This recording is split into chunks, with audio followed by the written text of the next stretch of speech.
Sharon. Good morning, my lady. May I please call Dr. Chris Llewellyn?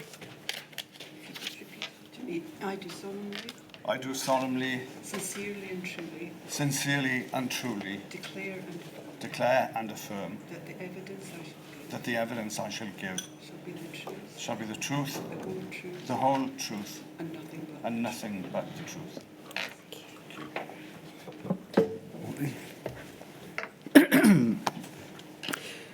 Dr. Llewellyn, thank you for coming back and giving evidence at this inquiry. And thank you so much for your witness statement, which is dated the 7th of May, 2025. You are the current Chief Executive of the Welsh Local Government Association. Is that correct? That's correct. I will refer to it as the WLGA throughout my questioning. You started your role as Chief Executive in January 2019, having worked at the WLGA since 2002, is that right? Yeah. So you were in post during the pandemic? Yes, that's correct.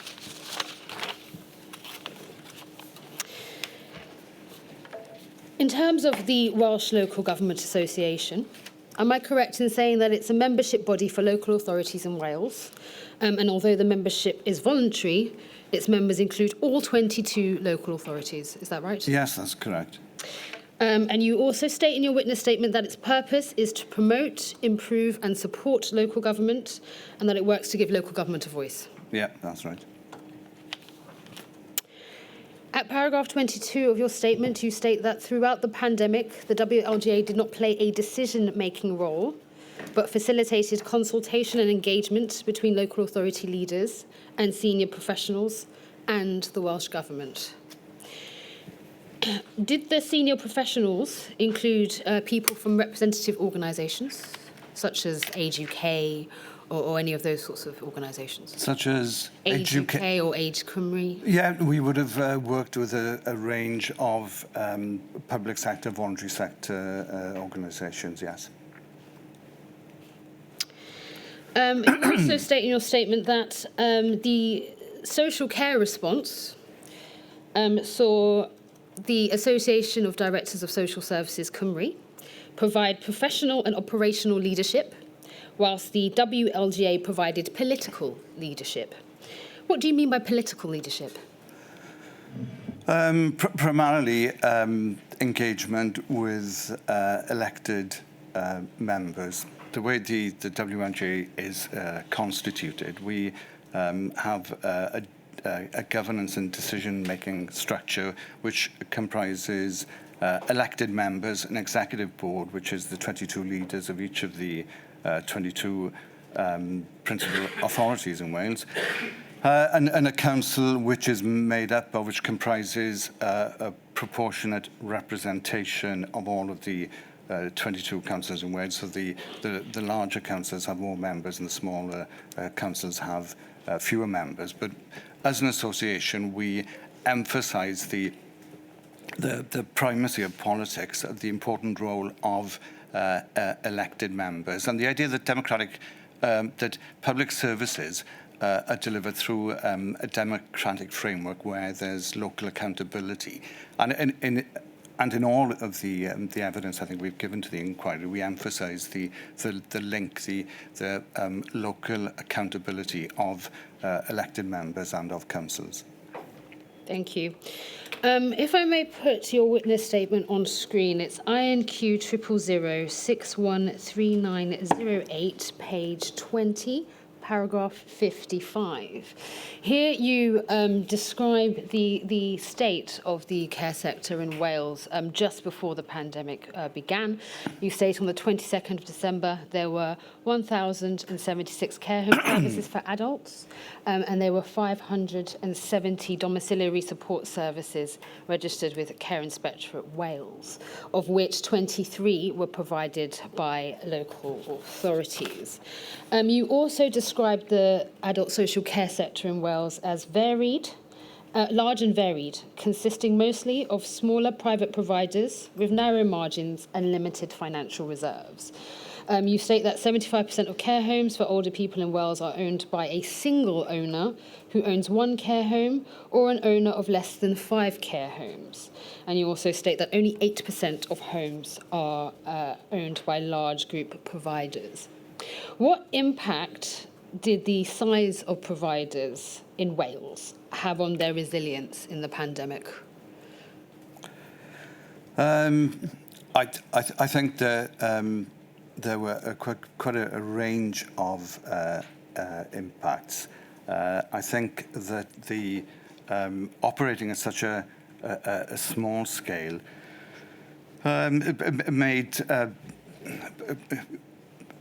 gave a number of challenges to providers. There are in this sector there are workforce challenges across across all 22 authorities, across every aspect of social care provision, and in this instance, within the smaller care homes, recruiting staff is always a challenge, and losing staff, whether through COVID or other sickness issues, was always going to be exceptionally challenging. There were also challenges because of the size, the physical size and scale of the homes in terms of dealing with visitors as far as infection control, quarantine arrangements, isolation, and so on. But I think they're the most significant, but there were quite a host, a large number of challenges. And you've described in your statement the state of the adult social care sector in Wales before the pandemic, and in it you've listed many issues, including workforce recruitment and retention, the increasing demand on services and the complexity of people's needs, budget cuts, and under-appreciation of social work as compared to the NHS. Some of the witnesses in this inquiry have described the adult social care sector as the Cinderella service compared to the NHS. Would you say that the sector was neglected before the pandemic?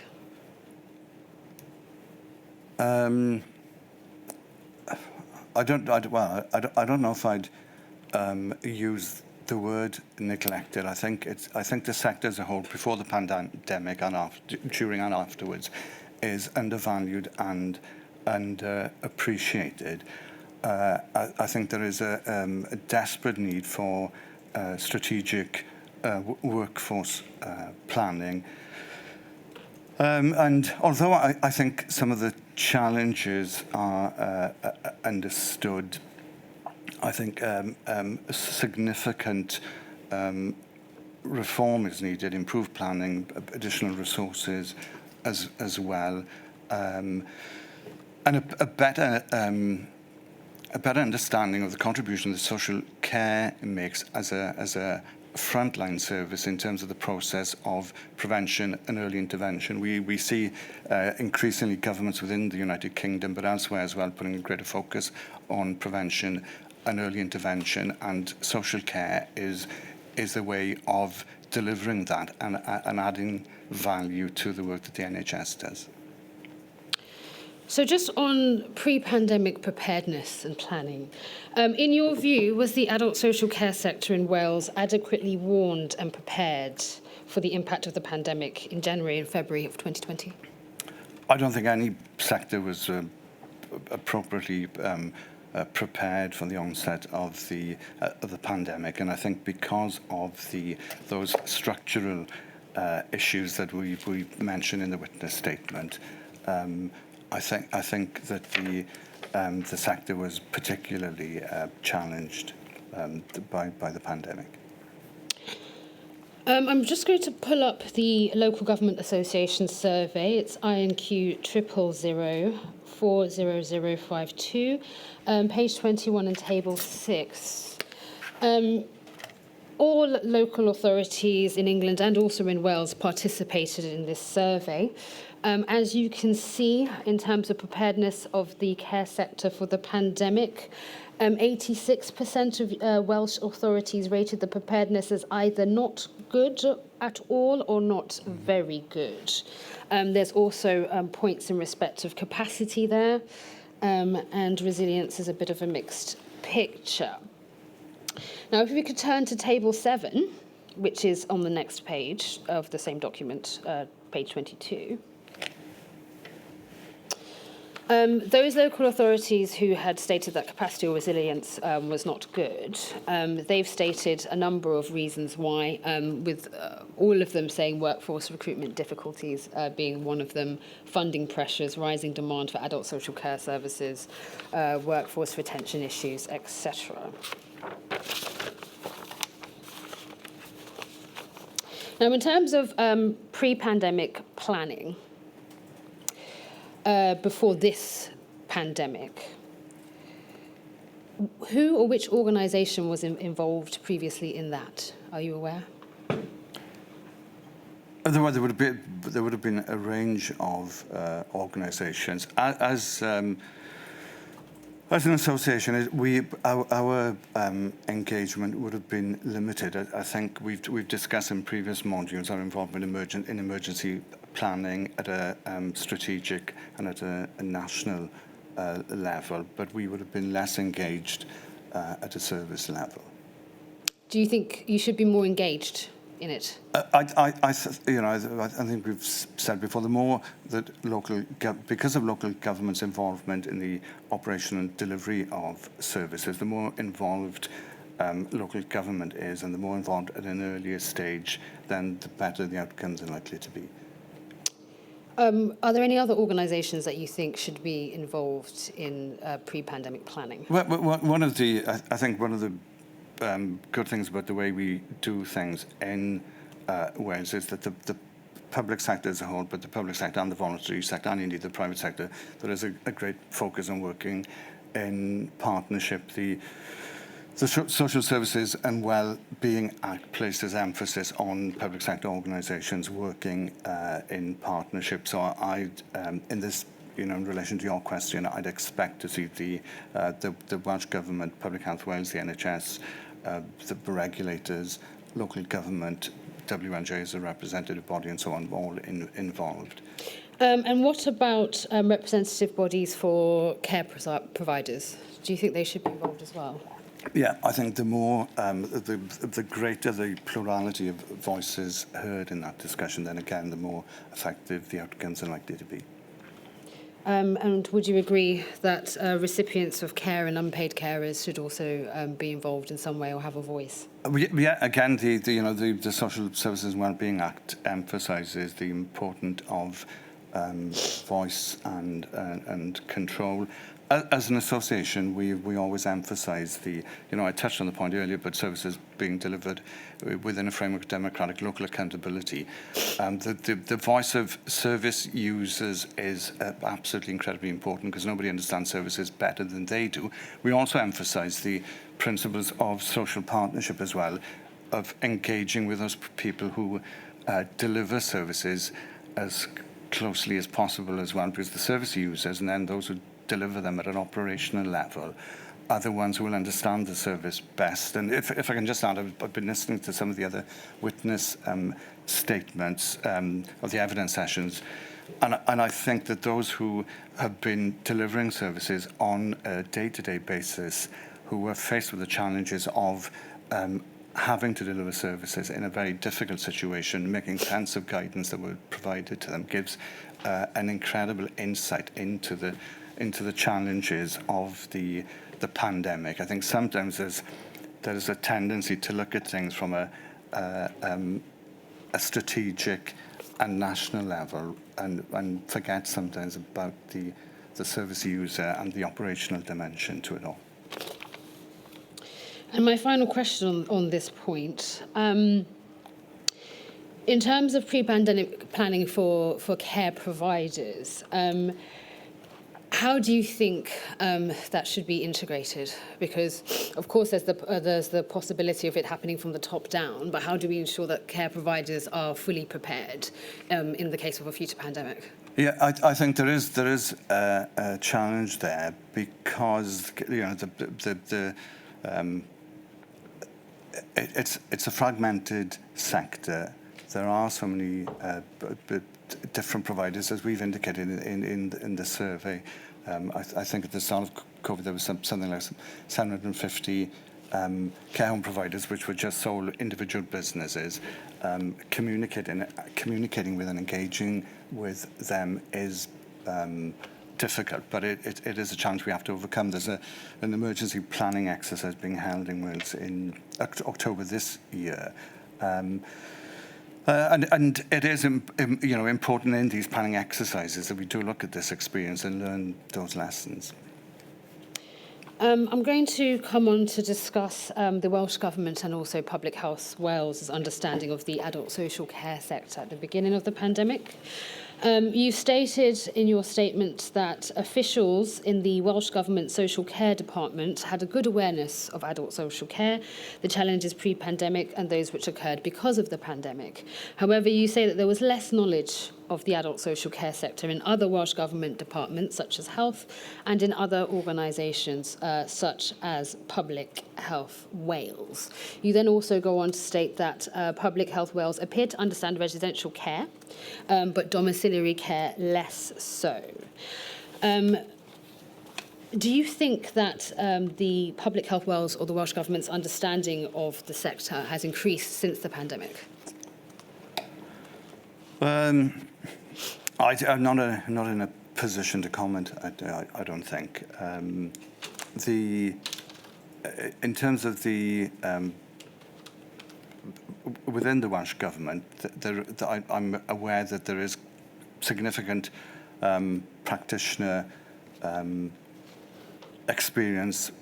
I think the Director of Social Care within the Welsh Government is a former social worker and has experience of working within local government, and I think that's the case with other senior officials as well. Beyond that, it's difficult. I'm not in a position to make an assessment. I'm going to move on to discuss key decisions and consultation with the Welsh Government. In your witness statement, you stated that the Welsh Government held an emergency summit of local authority leaders on the 12th of March 2020. Do you remember if this was the first time that leaders or the WLGA were consulted on the adult social care sector's response to the pandemic? To my recollection, it was, but I think in the submissions we've made hitherto, then there would have been, we will have provided a record of all the meetings and discussions that took place. And I think that is probably as accurate an account as we've got. My recollection is that was the first time. Do you think liaison should have happened sooner with the leaders? As you know, I've said before that the earlier the engagement and the better the outcomes would have been. There were concerns within the local government developing during that period.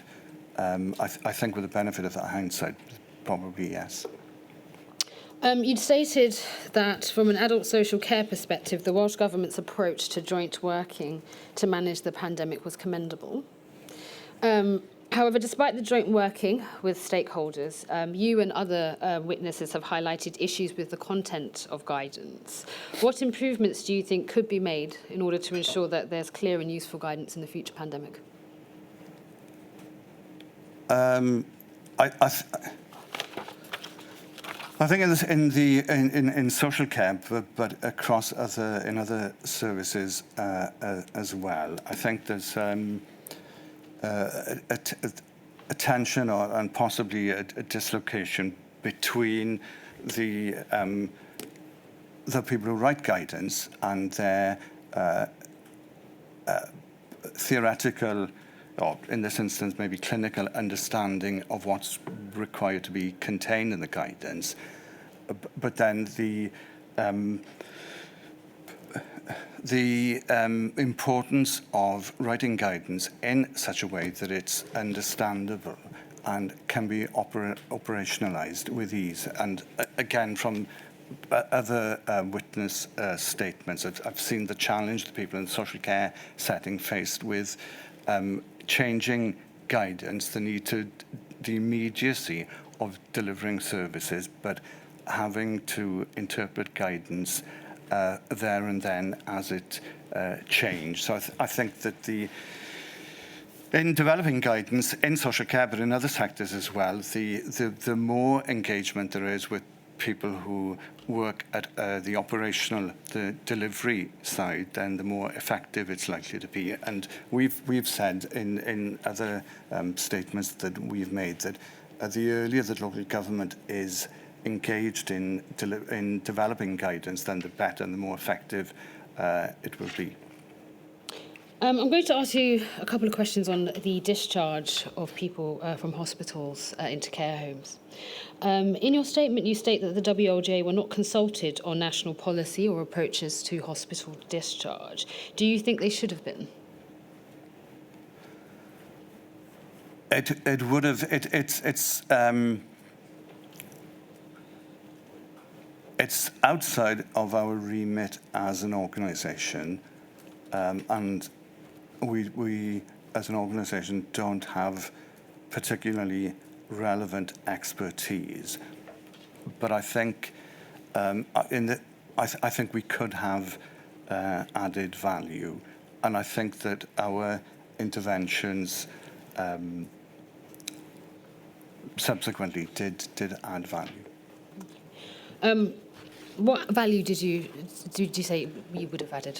Well, I think it's because of the understanding that local government collectively has in delivering services, and the point I mentioned earlier in terms of being at the front line of service delivery, of being able to both the provider and the user and experience informing policy.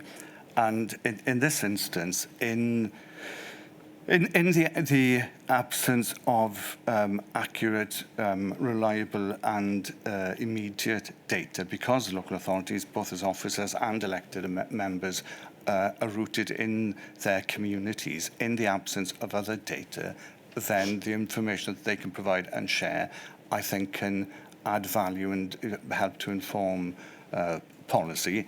And in this instance, during the course of March 2020, we expressed concerns in different ways through different channels because of that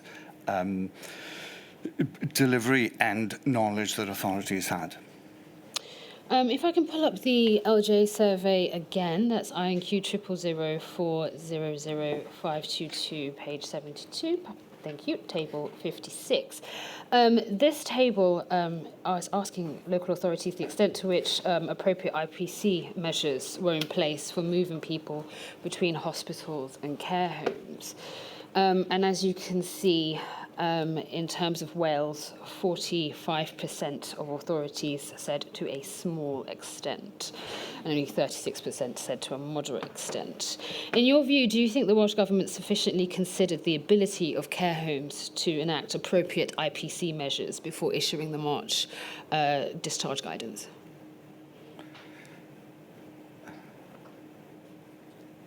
Sorry, can you? That's fine. So when to the March discharge guidance, of course, we're saying that people should be discharged into care homes or into their own homes. Yeah.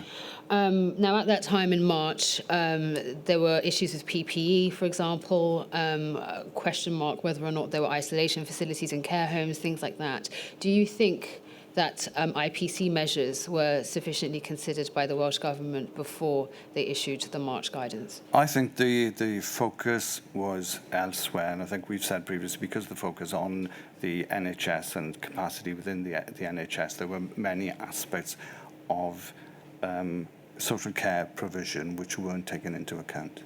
How do you think this could be improved for the next pandemic? Well, I think that that particular lesson needs to be learning the lessons of the experience is important, but also it relates to the earlier point about the ways that social care is valued as a service and as a profession. So, in terms of the within the sector, there needs to be a better understanding of infection control and prevention, but within a wider framework which looks at recruitment, retention, training, qualifications, continuous professional development, elevating the sector as a whole, not just these particular instances. It relates to the, in terms of infection prevention and control, the training in terms of the use of PPE. I think the underlying issue cuts across many of almost all of the aspects that this module is focusing on. And many core participants have recommended that in a future pandemic there should be no discharges to care homes without testing or quarantining measures. I do note that from the 29th of April 2020, the Welsh Government issued updated guidance on step-up and step-down care arrangements. So if someone is still positive, they would either have to be taken to an NHS facility whilst they recover before being discharged. What's your view on the recommendation of testing or quarantining before discharge? Based on the COVID experience, I think that makes sense. It would, it would depend. I don't know of any clinical expertise, and it would depend on the, particular pandemic, the circumstances, and so on. But I would have thought, based on the COVID experience, that would be a minimum expectation. And my last question on this. In England, the UK government created the designated settings, which were specific care homes that had isolation facilities to house COVID-19 positive residents. Would a similar policy be useful or possible in Wales, or do you think the step-up, step-down arrangements were sufficient? I think it'd be something to consider and look at. During the those early months of the pandemic, I think we just suggested using the Nightingale hospitals, which I think is similar to your suggestion. But that's definitely something to consider. I'm going to talk about, ask you questions about personal protective equipment and, in particular, access to PPE. The provision of PPE for social care providers was undertaken via the NHS Wales Services Partnership. On a practical level, what was the role of local authorities in terms of distribution of PPE during the pandemic? The individual authorities distributed PPE to the social care sector within their areas, so to where there was direct provision, but to the other sectors as well. And I understand there were deliveries to the local authority joint equipment stores, which were then. There were latterly. It took a few months until it worked effectively, but I think by the end it did. Senate member Lee Waters, I think he was a deputy minister at the time, but did some really good work in chairing a working group which looked specifically at PPE and the NHS shared services. We eventually, I think, by mid-June, we got to a very resilient position where all the key partners were involved. I think we communicated on a daily basis with Welsh Government procurement colleagues and with individual authorities as well. I think, as is indicated in our written statement, it took a couple of months to get there, but we did eventually. Yes, in your statement you do say that by June 2020, relatively stable operational arrangements had been established in respect of PPE. Yeah. Why did it take so long? Because I think because initially with PPE the focus was on the needs of the NHS rather than the care sector, and again a lack of readiness and a lack of preparedness. What about PPE for unpaid carers? Do you have any suggestions or recommendations on how to ensure that unpaid carers have access to PPE during a future pandemic? I think the source would probably be through local authorities. Again, going back to the Social Services and Wellbeing Act, there is a responsibility there on local authorities to cater for the needs of uncared carers as well. I think communication is probably an issue there, but I think that through local authorities have got a key role to play, and that would be the obvious channel. I'm going to raise some concerns that have been raised by Care Forum Wales in their witness statement. If I can pull that up, please. INQ 000. You've got it. Thank you so much. Paragraph, page 25 and paragraph 73. As you can see from this paragraph, they do raise some concerns. One of them being, middle of the paragraph, a small number of providers with self-funding clients reported difficulties because the local authority had not made them aware of the PPE arrangements until several months later, or seemed to be supplying PPE in respect of funded clients only. They also raised that PPE was distributed to local providers according to the proportion of the size of the authority rather than the size of the care homes within the authority, which led to delays in providing adequate stock to one of the largest care homes in Wales, which was situated in the smallest local authority. Were those issues known to the WLGA at the time? I'm not familiar with this particular instance. I'd have to, I'd have to see the evidence in more detail. I think inevitably that the supply would have been sensitive to demand. So where there was greater demand, then I presume there would have been higher levels of stock provided. But my assessment of the situation and understanding would be that authorities would distribute and deliver PPE to where it was needed, and there wouldn't have been any selective process of distributing PPE. That said, I think it has to be recognised that this was a very dynamic context, ever-changing. Things were particularly during the months of March, April and May 2020, things were moving very quickly. And communication was, it wasn't always possible to communicate as effectively and as directly as we might have wanted. Do you think there's any improvements that could be made in respect of that? Well, I think there are always improvements possible in terms of communication, shared understanding, and so on. As I mentioned earlier, I think it took a few months to get to a good position with PPE. Hopefully, in future pandemic, that wouldn't be the case. But as I say, it's always possible to improve communication.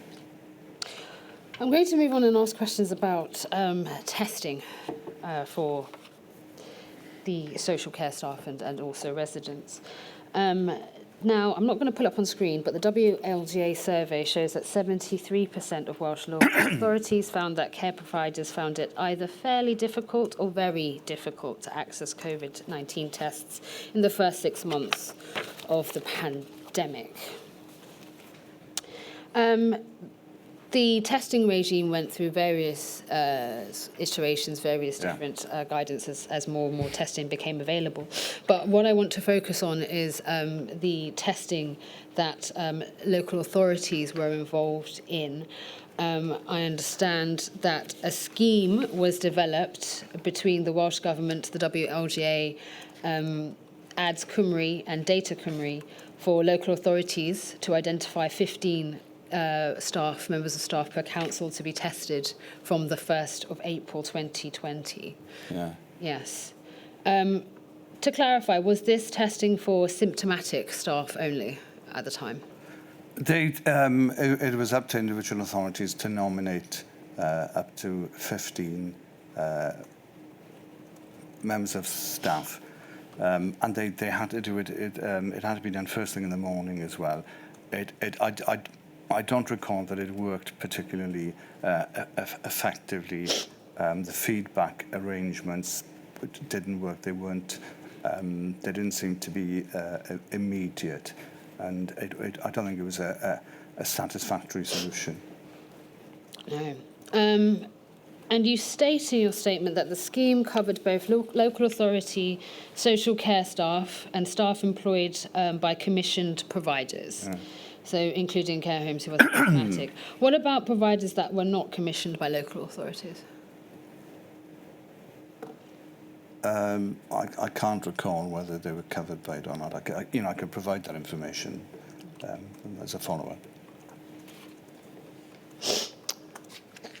Problems with the testing process continued in your statement, and it did not appear to have been implemented via Public Health Wales. So essentially that testing 15 members of staff a day, in your witness statement, you'd state that there were problems with that, and you said that it did not appear to be implemented via Public Health Wales, or at least there did not appear to be an established process to feed this information back in real time. So just for a clarification point, did the scheme not start on the 1st of April of the 15 members of staff per day? It did start, but it didn't. It seemed to have operational problems from the outset, and in particular, the whole point of doing the testing is to get the result of the test and the feedback as immediately as possible. And my recollection is there were significant delays, and that it wasn't really a practical solution. So let's say we have a future pandemic, and it's a bit similar to this one in the sense that there's limited tests at the beginning. Do you have any recommendations on how the testing regime for the adult social care sector should be implemented? Well, it needs to be joined up end to end, and everybody within the process needs to understand who does what, and you would want it to be as simple and as streamlined and as understandable to everybody as possible. You'd stated in your witness statement that the process of identifying social care staff that can be tested was complex and time-consuming at that point. Now, of course, there is a register of adult social care workers that's been held by Social Care Wales. They have to register with them. Do you think the fact that they now have to register would assist in trying to implement a testing regime like that in a future pandemic? I think I'd have to look at it in more detail. My fear is that it might not, because of itself, having the registration of social care staff at a national level. I think I'd have to integrate in terms of what I was describing in terms of the end-to-end process being as streamlined, as simple to operate as possible. I think I'd have to interrogate how the registration of staff, how exactly that would improve the efficiency of the testing regime. I can see other advantages to the registration, but in terms of testing, I think that needs more inquiry. Thank you. I'm going to ask some questions about other infection prevention and control issues. One of the issues that you've highlighted in your statement is the physical environment of care homes. You mentioned that the ability to isolate COVID-19 residents discharged from hospital, ventilation in care homes and communal bathrooms made it difficult to prevent the spread of COVID in those settings. Do you think this was sufficiently taken into account by the Welsh Government or Public Health Wales when making key decisions or issuing guidance during the pandemic? I'd be surprised if there was a sort of comprehensive understanding of the settings and the familiarity of the settings within the different sectors that you mentioned. And this is why, again, we emphasise the importance of, in developing guidance, of getting operational input and in involving local authorities as early as possible, because they would have an understanding of the capacity within their area and would be able to inform decisions about guidance. I think it's highly unlikely that that level of understanding would be available at a national level. As far as you're aware, has any work been undertaken since the pandemic to consider the physical environments of care homes and maybe improve them? I'm not personally conscious of any work that's been undertaken, but which isn't to say that that hasn't taken place. I wouldn't be involved in that level of detail, but it's conceivable, and I can provide more information as a follow-up if that would be helpful. If it hasn't, do you think it should be? Well, I think it comes back to the earlier point about the elevating the status of the service as a whole, and the challenge during the pandemic was of having over 1,000 relatively small-scale providers, relatively small buildings with limited capacity for adaptation. I don't think that situation has changed significantly, and as part of the reform that's needed within social care, it's one of the aspects of the service that needs to be taken into account. I'm going to ask you some questions about the Hardship Fund. As I understand it, the Hardship Fund was provided by the Welsh Government to local authorities to use and to distribute to other care providers to cover additional costs of the COVID-19 pandemic. How did that work on a more operational level in terms of the money funding coming through? The Hardship Fund as a whole worked very effectively throughout the pandemic period. It was developed in partnership with the Welsh Government. The then Minister for Local Government, Julie James, was incredibly receptive to local government demands and expectations. And I have to say, in terms of the partnership working between local government and the Welsh Government, the accessibility of and willingness of ministers to work closely with local government members and leaders, both of the First Minister, Mark Drakeford, and Julie James, as the local government ministers, were always accessible and would always listen to local authority concerns. The Hardship Fund developed as a consequence of that dialogue. Initially, in the first instance, I think the 40 million was made available. In the second year, it was 48 million. That was distributed to local authorities and then trickled down through the system to the different providers within each individual authority. Careful and Wells have raised some issues regarding the distribution of those funds, and if I could pull up their statement, it's INQ 000517219, page 20 and paragraph 56. You can see here that they raise some concerns from the second sentence onwards. Significant problems were experienced with regards to the distribution of the funding through the local authorities, which resulted in 22 different ways of working. And for instance, some paid a fixed rate, which reached the sector fairly quickly, but meant that a provider in Gwynedd received £50, whereas a provider in Cardiff received £80. Some paid a percentage increase. Some asked providers to supply evidence of costs with varying degrees of complexity/stringency that delayed funding reaching to providers and added considerably to the workloads of an already overstretched sector. They go on to say some paid separately for voids, and those who did interpreted voids differently.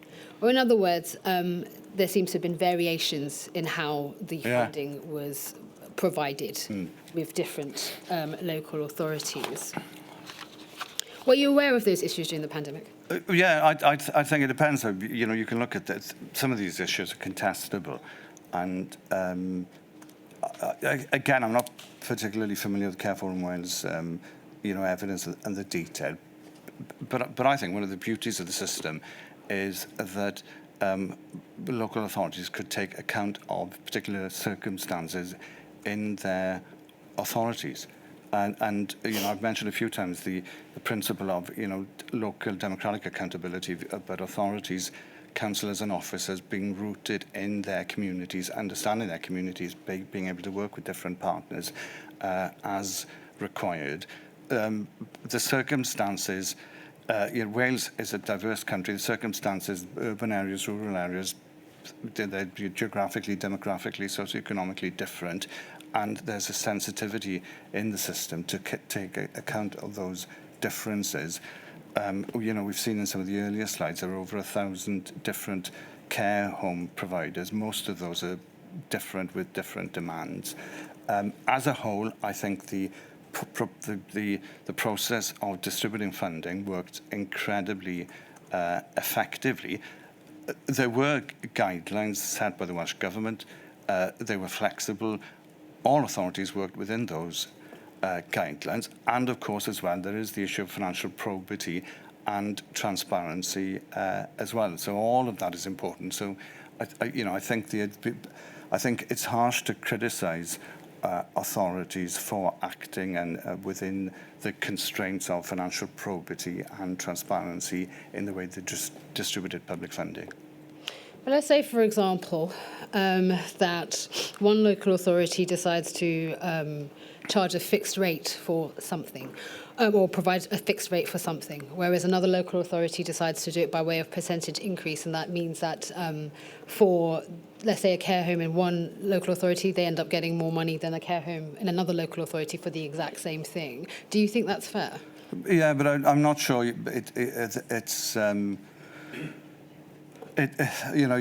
have to be certain that you are making relevant, immediate, and direct comparisons. It may be that in your example that neighbouring authorities funded different things differently. So I don't think it's possible to make those kind of direct comparisons. And my assessment is that overall the process worked very effectively. And I don't recall at the time the concerns that are expressed here being raised.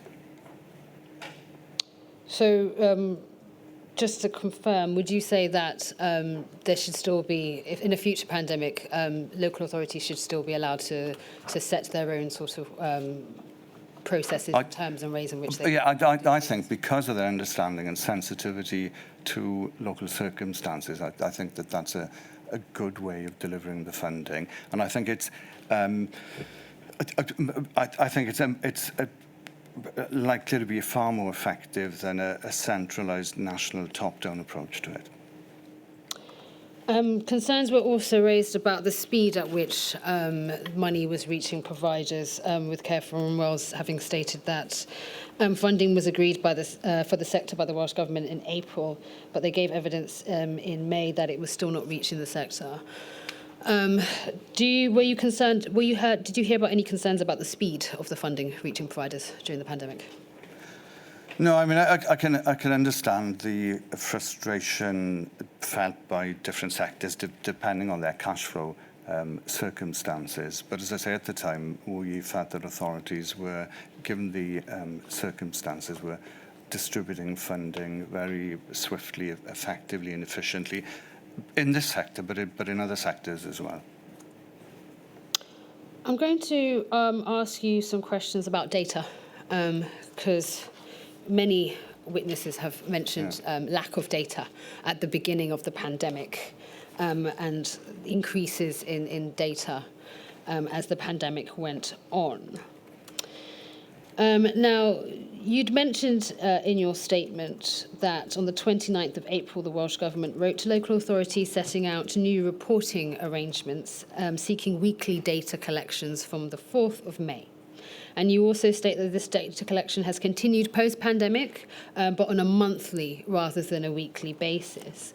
In terms of the data that's being provided monthly, do you believe that that data is sufficient for the sector to be able to cope in a future pandemic?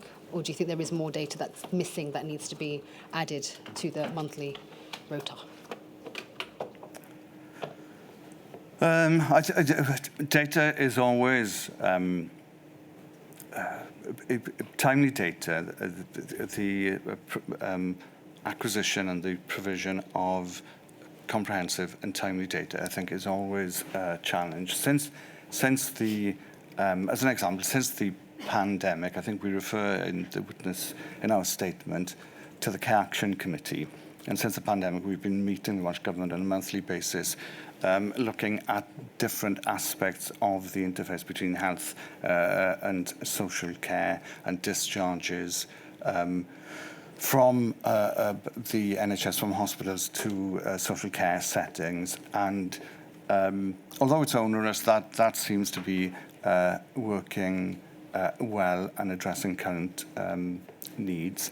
So I think that collectively we're in a better position than we were at the start of the pandemic. But some of the concerns we had, I think, and I think it's reflected in our statement, was about the some of the planning assumptions that the Welsh Government had, the work they did with some of the academic institutions, with the universities, and it would have been useful if those data had been shared with local authorities from the outset, so that they could have a better understanding of the NHS and the Welsh Government's planning assumptions. There are other aspects of the data provision that we mention in the statement where we felt things could have been improved. What is clear, and I think it's emerged from other witness statements as well, is the need to have a single source of data and to have an authoritative source which everybody users can rely on and is timely. And who do you think should, which organisation do you think should hold or collect that data?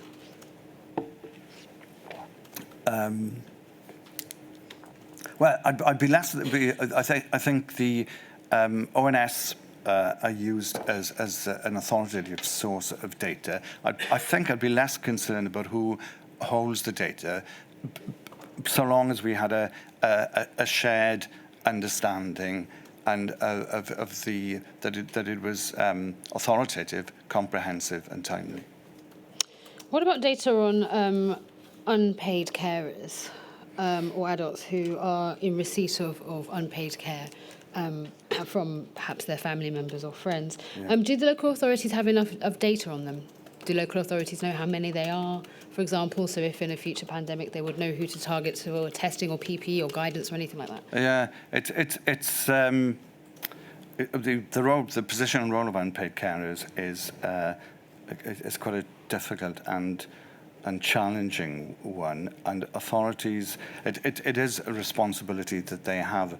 But there's a statutory responsibility to take account of the needs of unpaid carers, but it is very challenging because to a large extent they self-identify, and very often people don't see themselves as being unpaid carers. So it's one of those areas where we need to be constantly vigilant, and I suspect there's probably more work that could be done. Thank you. I'm just going to ask you a question on easements. Yeah. Now, those were, as you describe, mechanisms allowing local authorities to streamline arrangements for the assessment of needs and prioritise care so that the most urgent and acute needs could be met if services were under such pressure that a local authority would be unable to fulfil its statutory duties. My understanding is none of the 22 local authorities in Wales implemented those easements during the pandemic. In a future pandemic, would you recommend that those easements still be put in place?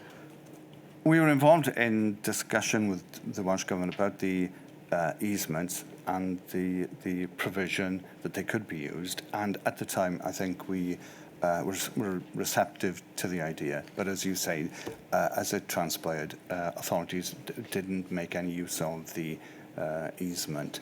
So again, it would depend on the immediate circumstances of any future pandemic. But in this instance, as I say, we at the time we thought it was a good idea. Now, in terms of lessons learned and recommendations, you've included a number of them in your witness statement, with one of the main ones being that social care should be seen as a primary and equal part of an integrated health and social care system-wide approach and not a secondary service or an add-on. What would that look like to you in a future pandemic in terms of key decisions or resources? So, for example, if it was seen as an equal and primary and equal part of an integrated care system, would there have been different decisions on PPE, for example, or the discharge decision or testing? Well, hopefully on all of those. I think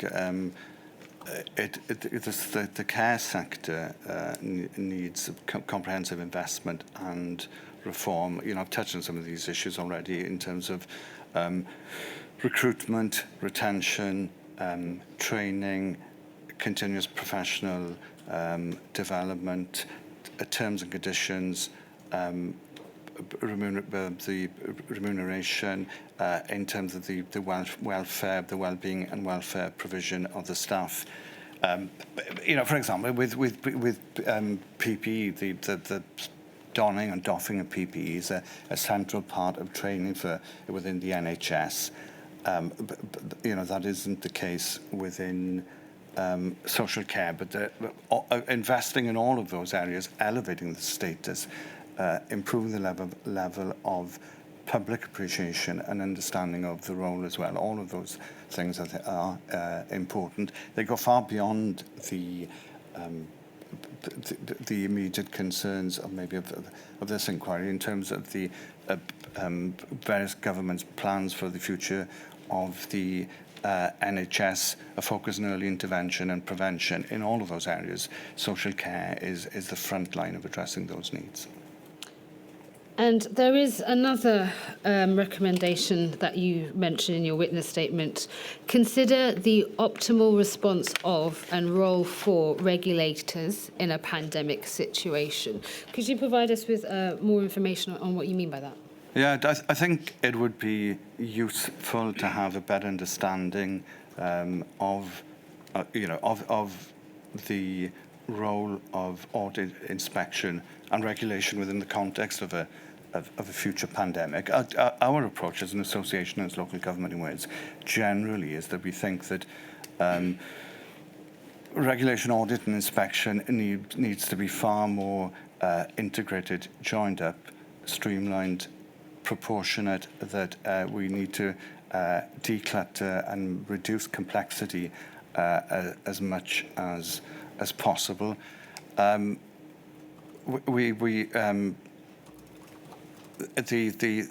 inspectorate and regulatory framework is quite wide. I would have thought there is potential in there to streamline, to look at the role of inspectors and regulators, but also various commissioners as well, look at potentially shared back office functions and so on. So I think that there is considerable scope there which could lead to a more effective and efficient provision. And Dr. Llewellyn, is there anything else that you would like to tell the inquiry today? Well, I just think I've said this before, the role that local government and local authorities played in the workforce especially, I think was exemplary. Authorities delivered in Wales, councils in Wales deliver between 650 and 700 different services, 24 hours a day, every day of the week throughout the year. The challenge of doing that is immense. Doing it during the course of the pandemic, on the back of the challenges of Brexit, Storm Dennis in the February of 2020, and continuing to deliver those services to, I think sometimes it can be overlooked, the challenge in delivering services of having to adapt and respond and to interpret guidance immediately, and whether or not the guidance makes sense or not, the services still have to be delivered. I think sometimes it's the challenge of doing that is forgotten, and the success of local government is its ability to continue doing that. We've heard various witnesses, I think, talk about statutory responsibilities. One of the great things about local government is when they deliver services, the staff at the operational end, they look at what needs to be done and they do it. They don't consider, is this within our remit? Is this our statutory responsibility? If they think it needs to be done, they do it. And I think it was one of the features. And, you know, as you can tell, you know, my sense within the WLGA is that it's undervalued, it's not appreciated. In this instance, in this module, the status of the social care sector needs to be elevated. And I think hopefully we will shed light on that during the course of the further course of the inquiry. Can I don't know if it's opportune, can I just add as well, I'm conscious that there are members of bereaved families here, and I've given evidence to this inquiry. I think this is the third time, and we have provided statements. But I am conscious that the bereaved deal with the consequences of the pandemic on a daily and on an hourly basis, and I do want to express my sympathies and ongoing condolences to them as well. My lady, I have no further questions. Mr. Stanton. Mr. Stanton's over there. Thank you, Melody. Good morning, Dr. Llewellyn. Good morning. I appear on behalf of the COVID-19 Bereaved Families for Justice Cymru, and may I say on their behalf, thank you for your remarks just made now. At paragraph 80 of your statement, you state that social care was less valued compared to the NHS and not considered as important despite its frontline role. And that's a point you've made repeatedly during your evidence this morning, describing it as, I think, undervalued. Also at paragraph 80, you give some examples of how guidance and the procurement and provision of equipment was tailored to the NHS without proper consideration for social care. Can I ask you, please, how did you push the Welsh Government during the pandemic to treat social care as a higher priority? Thank you for the question. Our interface with the Welsh Government was quite broad. So I think I've mentioned the sometimes daily engagement with Welsh Government ministers in different service areas. In almost all of those meetings, we would have been raising the concerns that have been discussed today in terms of testing, PP, and so on. And I think our elected members in discussions with ministers would have been promoting that idea of the need for parity between the care sector and the NHS. But we would have been doing it through other channels as well. We work closely with some of the professional groups, the Association of Directors of Social Services. We would have been working with them in lobbying the government. I've mentioned the fact we work with Social Partnership through the Joint Council for Wales. I think we've submitted correspondence between us as partner organisations with the Welsh Government. There was a considerable amount of engagement between civil servants and the WLGA. We also worked closely with the special advisors. So there was quite a broad interface, and in all of those instances, at every opportunity, then we would be promoting the importance of social care. You mentioned earlier in your evidence on a number of occasions that there's a desperate need for strategic workforce planning. Do I take it then that no action has actually been taken, no positive action has been taken in that regard? No, there have been discussions, and I think there is an understanding of the substance of the issue. But the reality is, in the 22 councils in Wales, there are workforce shortages in every authority area, in every service, from the strategic to the operational. So I think it is a big challenge for local government in every sector, but especially in social care. And a lot of it relates to the conditions of service and the remuneration within social care, in that most other service areas are more attractive financially. And what happens is that we rely on the commitment and the sense of vocation of the people who work in the sector. Thank you. Despite the efforts that you've described and the representations you've made to the Welsh Government, Has any tangible action been taken by the Welsh Government to rectify the disparity that you describe? Well, it's something we constantly lobby on. There is there has been the recognition of the need to pay at a level of the real living wage. There has been some progress, but we need significant further progress, I think. Thank you, Dr. Llewellyn. Thank you. Thank you, Mr Stanton. Ms Jones. Ms Jones is just there. Hello, Dr. Llewellyn. I ask questions on behalf of John's campaign, the Patients Association and Care Rights UK. And there are two topics that I want to ask you questions about today. The first is consultation with stakeholders, and the second is the visiting guidance. So in respect of consultation with stakeholders, at paragraph 63 of your witness statement, you set out a table of various organisations, including government bodies and care providers, with whom the WLGA met and engaged. But the table doesn't include any reference to people who rely on care. And so my question is, did the WLGA take any steps to work with people who rely on care or obtain their perspective about what was happening in adult social care?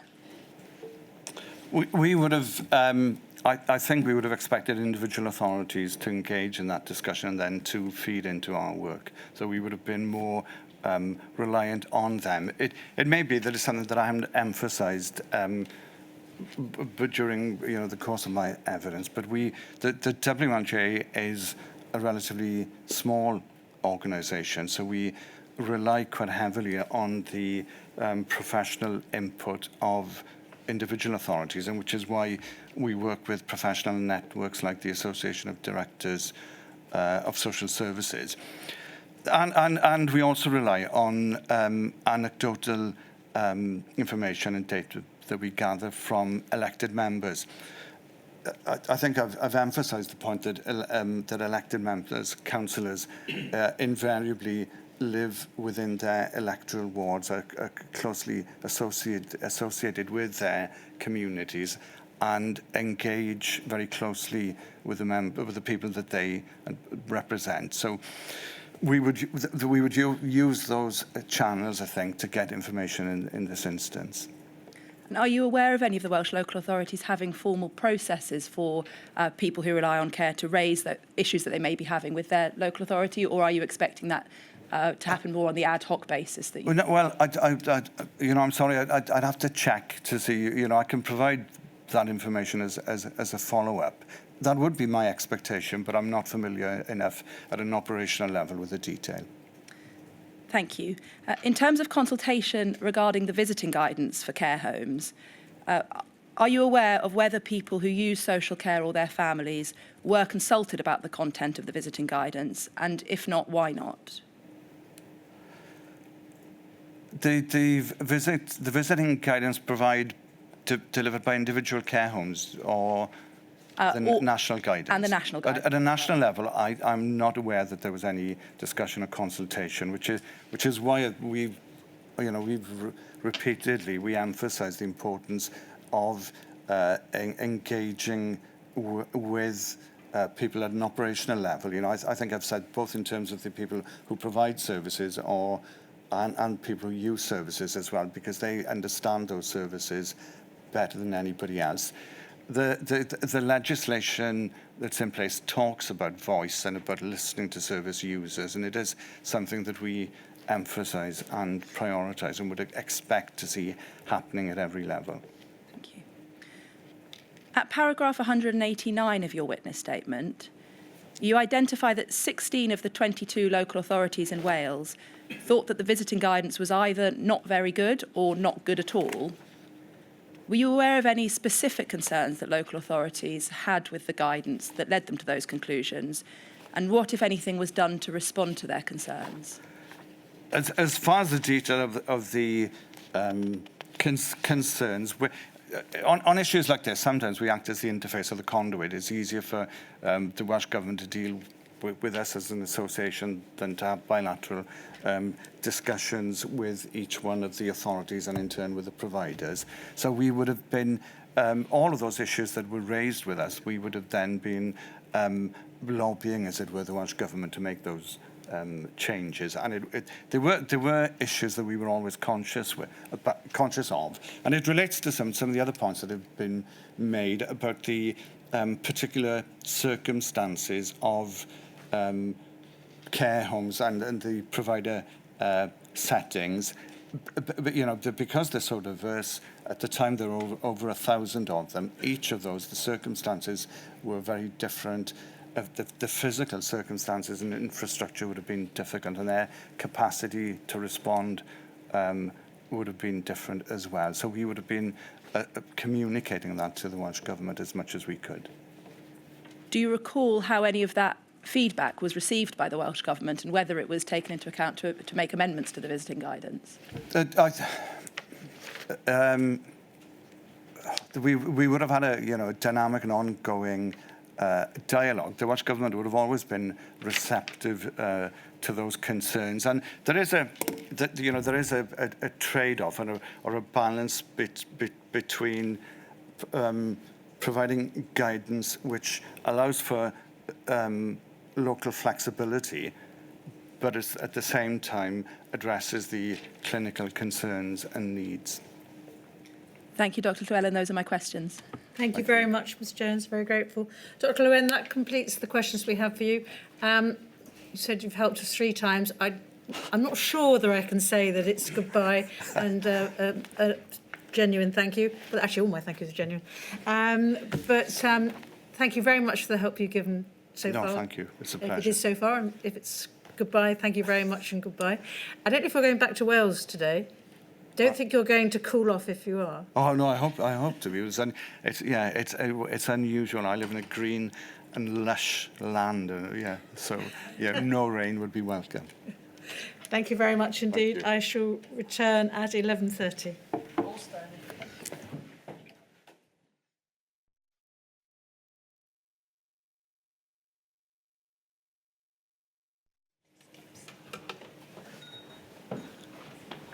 John. My lady, the next witness is Professor Ian Hall.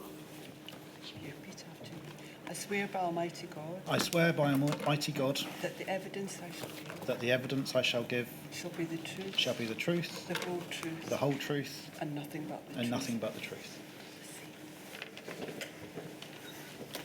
Professor, your full name, please. Yeah, it's Ian Melvin Hall.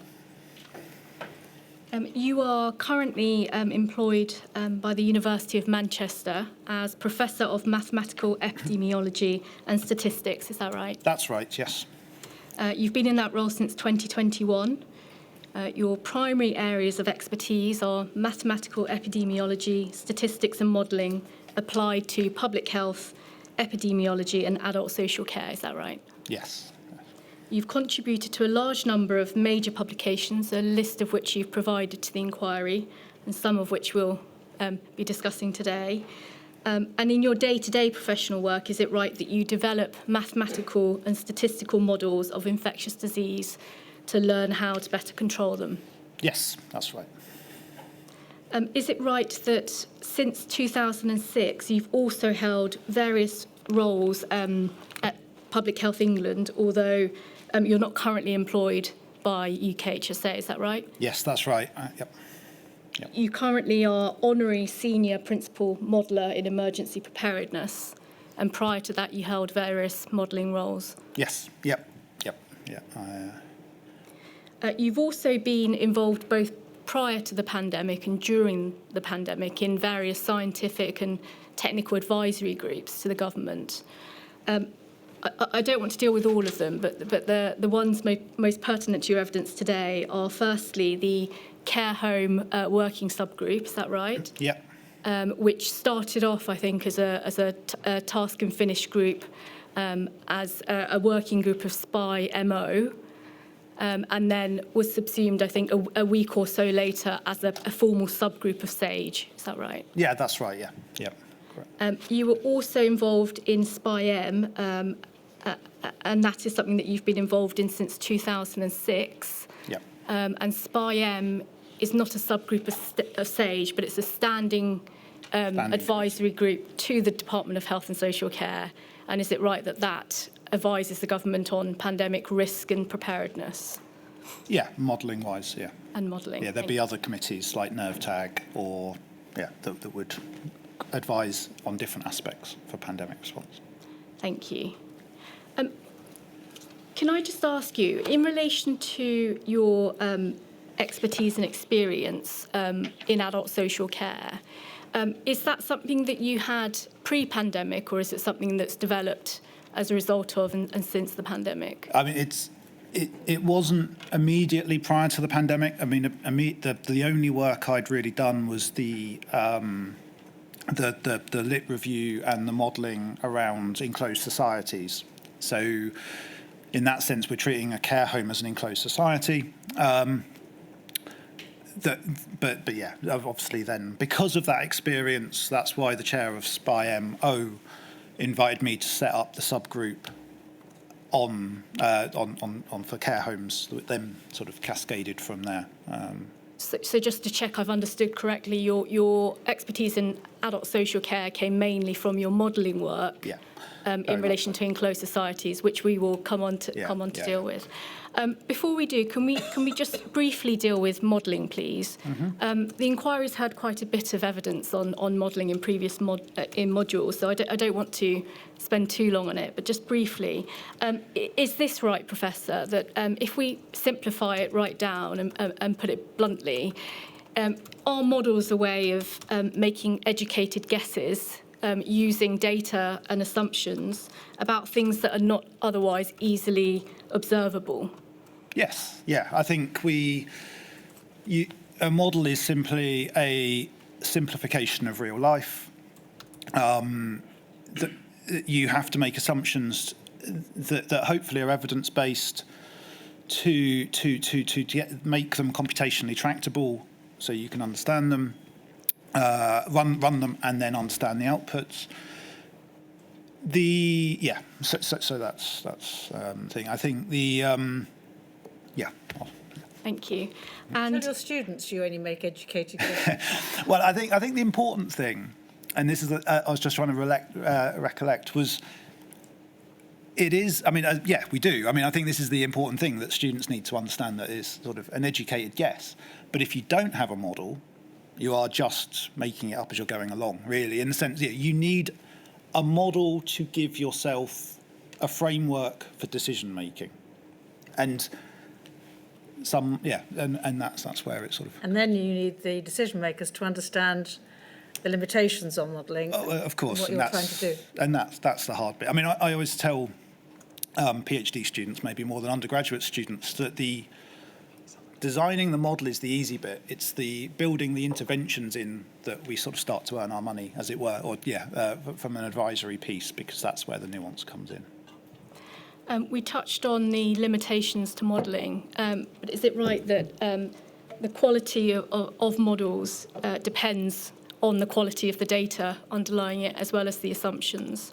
Yeah, very much. The two go hand in hand. There's the sort of it's a fairly old trope, but yeah, a model is only as good as the data that underpins it. And if I can just summarise a statement in the technical report, do you agree that for models to provide the best insight, good data is required? If data entering models are of poor quality, then the model's results will be too. There needs to be a diverse range of data using different methodologies. When data has been lacking, assumptions were required to fill gaps. These unknowns may be biological, sociological, or related to policy. And speed of data is also important. Do you agree with that? Yeah. And what do you consider to be good quality data? I think it's very hard to define that succinctly. I think it tends to be operationally. It's just very difficult to come up with a clear definition of good data. If you can have multiple data sets to triangulate, a finding, then it becomes and sort of and validate or verify findings from one data set to another, then that makes life a bit easier. So the diversity is important. Sorry, I think I asked a very broad question. Yeah. But if we could look at, in particular, adult social care data that was available at the beginning of the pandemic, but also as the pandemic developed. You say in your statement that it's quite difficult to categorise types of models and data, but you do summarise them into 4 broad areas.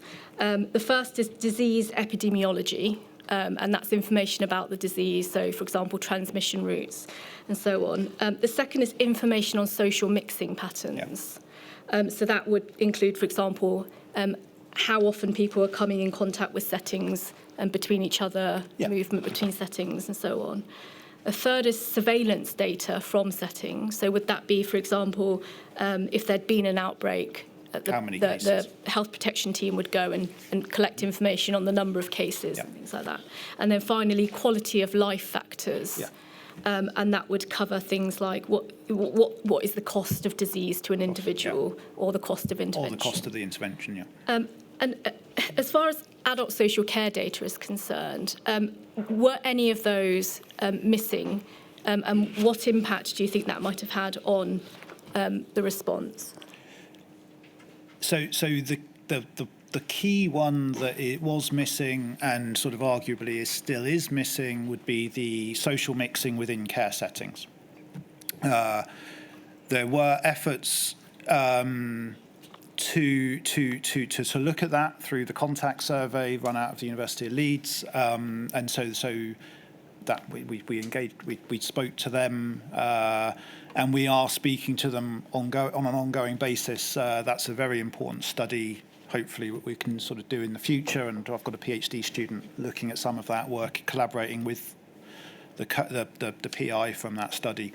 There were operational challenges to collect that data in the pandemic, in sort of wartime, as it were, during the pandemic. Getting researchers into care homes isn't easy, and so you're reliant on sort of remote challenges, and so actually the delivery of that data in the pandemic is challenging.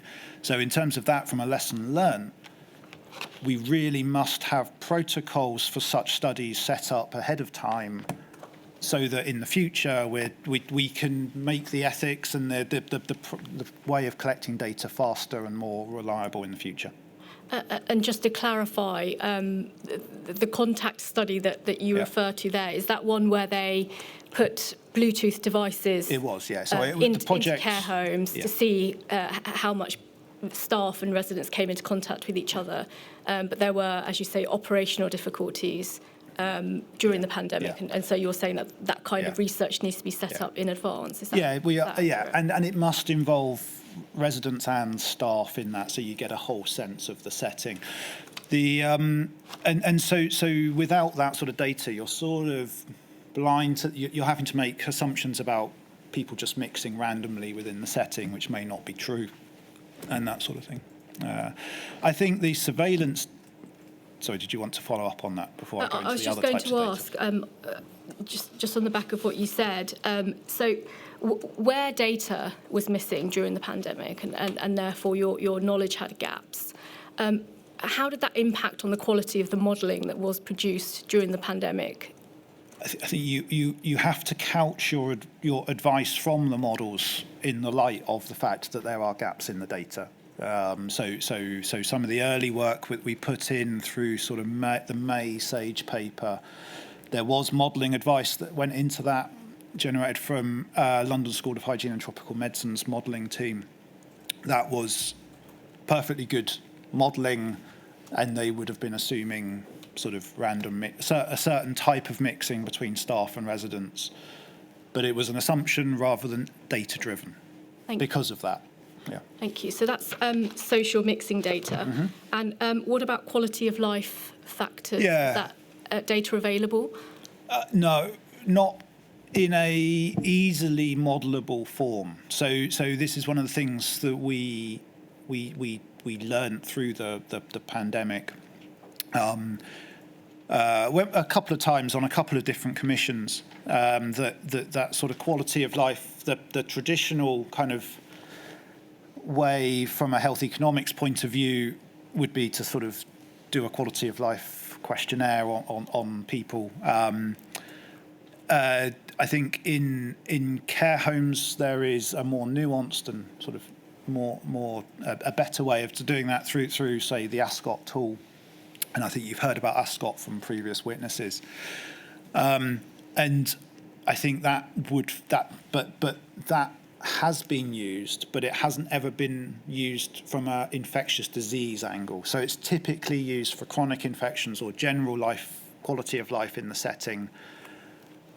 The sort of transient nature of an outbreak, I think there needs to be further work done on collecting that sort of information to look at how quality of life is affected by the disease and the interventions, what the return to normality is after isolation, say, and yeah, that data wasn't available. We particularly found that when we were looking at whether visitors should be allowed back into care homes, and I don't know if you want me to talk about that later or bring it up now. We will be covering that topic a bit I can later. come back to that. Thank you, Professor. Can I just ask, you did mention health economists would normally carry out research in this area. Did you have any as part of the working group? Yes, not in April, May, June. I invited Alex Thompson from the Centre for Health Economics in Manchester to join when we started looking at visitor isolation issues. And so he wrote some of the reports on that. And then later we had economists from London School of Economics working on, say, with us on the discharge piece and other aspects. But that was probably a few months, that was probably during the sort of alpha and post-vaccination types. I can't remember the dates when they came on. It was a bit of a Don't worry about the piece. dates. Yeah. Thank you. The inquiry heard earlier on that representative groups like the National Care Forum were able to carry out quite widespread surveys of their members. Is that something that you explored early on in the pandemic when you realised you were missing that data? Yes. I think you can clearly see in the paper from the 12th of May, we have a list of data sources and the types of studies that we would need to fill in those data gaps. So that was the main effort through from the start of care home sort of subgroup of SPI-M through to the adoption of SAGE. That first paper was really around how we fill in some of the data gaps and enhance the modelling capacity as well.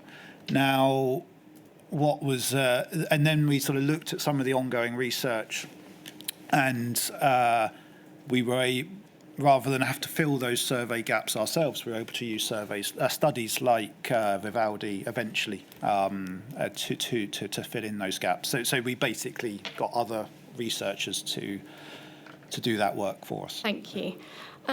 Can I ask you about your work on enclosed societies, please? And it's right, isn't it, that after the 2011 swine flu pandemic, you produced a couple of papers. And forgive me, when I refer to you, I'm actually referring to you and your team at the University of Manchester, is that right? Well, these papers were when I was in PHE. So these papers were at Public Health England? Yeah, Public Health England. And you produced one in 2012, which was a literature review. Yeah. Could you tell us, please, first of all, what enclosed societies are and what the key findings of that research was, please? Yeah, so we took the definition of enclosed societies to be somewhere that had a population that was largely resident in the setting and had limited, and it's hard to define that connectivity, but had limited connectivity to the external community.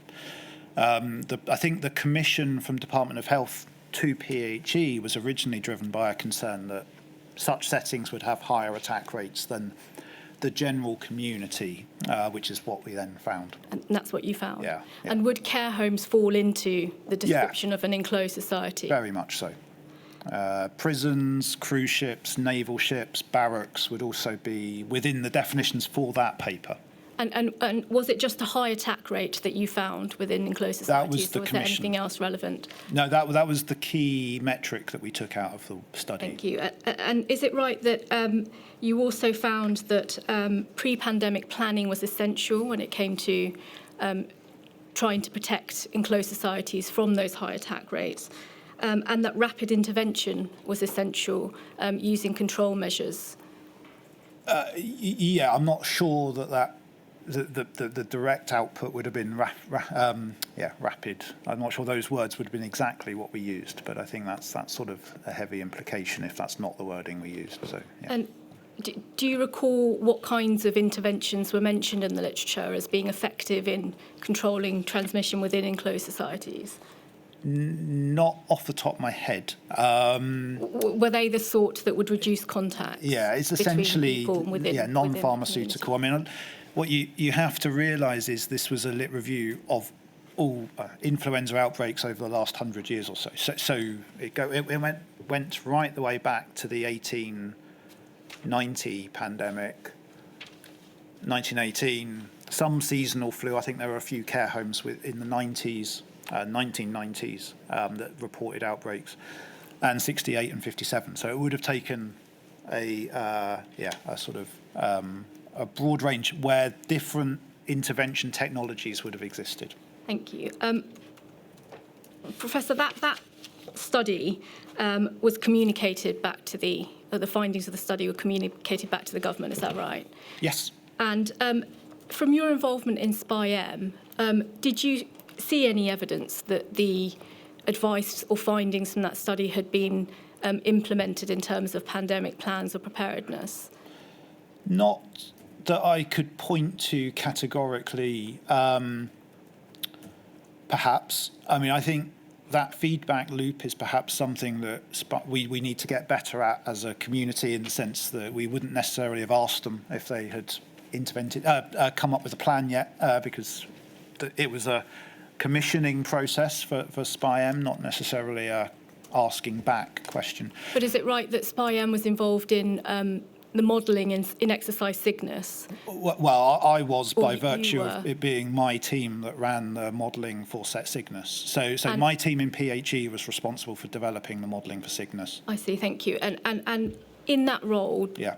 do you think that care homes or the care sector more widely played a big enough role in that exercising and pandemic planning? I do not remember explicitly modelling care homes in the Cygnus scenario, but the Cygnus scenario was designed to be a look at the national wave, the community wave, and then there would have been modules within that policy teams playing the exercise could have had their own bespoke injects for, that wouldn't have required my modelling or my team's modelling explicitly. I think the only thing I can point to in the public domain around Cygnus and care homes is the Cygnus report that has an annex that explicitly says the lessons learned from Cygnus related to adult social care, which I think, I haven't quite got it in my head chapter and verse, but I think worry it about the made, details. it's definitely in the Yeah. public domain, and lessons were identified, hopefully learned from that. Yeah.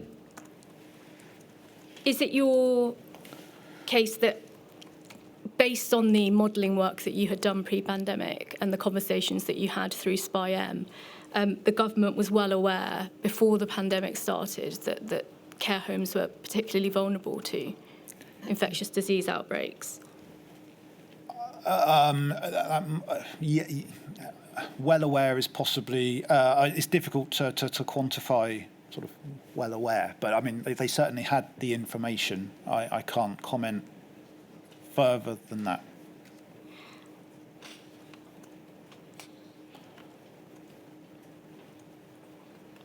In the May 2020 consensus paper, you refer to pre-pandemic papers, and one of those is a 2018 paper by Castle and others on. It's on scabies outbreaks in care homes, but at the end of that paper, the authors mention the fact that care homes are a vulnerable group in need of advocacy. Do you agree that that was the case pre-pandemic? Yes. Had you seen that paper? I was aware of that paper. We are quite a small community out there. That paper is one of the leading, well, is a very important study of modelling applied to care homes. One of my colleagues, modelling colleagues in Manchester, is a co-author, and Jackie Castle was the lead author. Because of my awareness of that paper, that was why I invited her to the social care working group membership, participants, and then she has subsequently, not for anything, under her own accord, become the head national lead for adult social care within UKHSA. So she's now in a position of, And Professor, given what was known about vulnerability of the care sector or care homes, why do you think that the research gap that you identify in your statement existed pre-pandemic? Which research gap are you alluding? You say in your statement that that care homes were the focus of scientific research prior to the COVID pandemic. However, the specifics of respiratory disease transmission and its control represented a gap and needed further research. Are you able to help us as to why that research gap existed? I think it is. I think with hindsight, I think the gap is that we needed a more integrated research community response, and so we needed modelers, but epidemiologists working with experts in social care, experts in frailty, to understand the implementation barriers. Also, I mean, experts in social care. And then practitioners as well. So I think we probably didn't invest enough as a country, as a sort of as a group,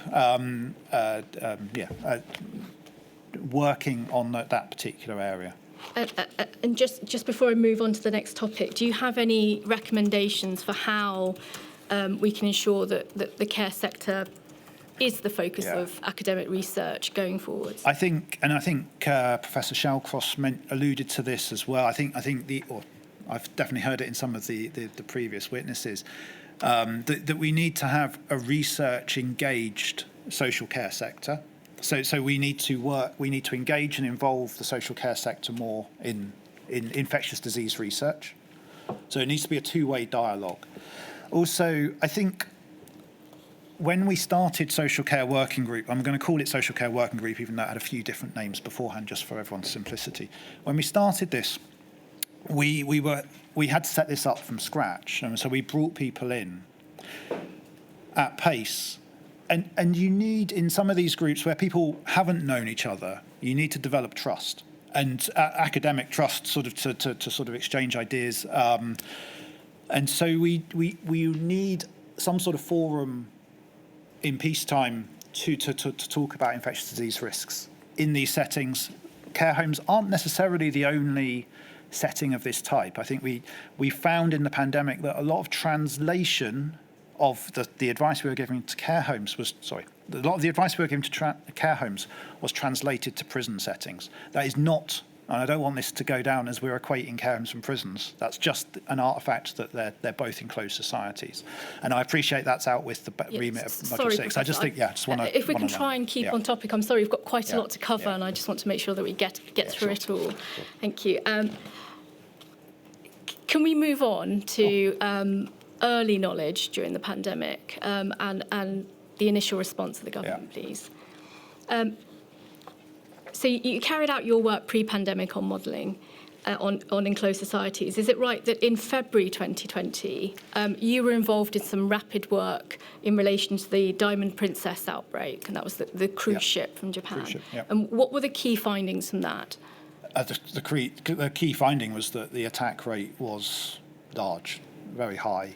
And the immediate take-home message so this is really important, that we were struggling until February to get good international data on the international perspective. And that was the first data set that I saw that was clearly saying that an enclosed society, a cruise ship is slightly different, but an enclosed society could have a high attack rate. And so that really triggered. I then immediately reached out to colleagues in PHE in the health and justice team to check what the plans were for prisons, and we started having discussions on the joint modelling team about the need for sort of care home work, and build from there.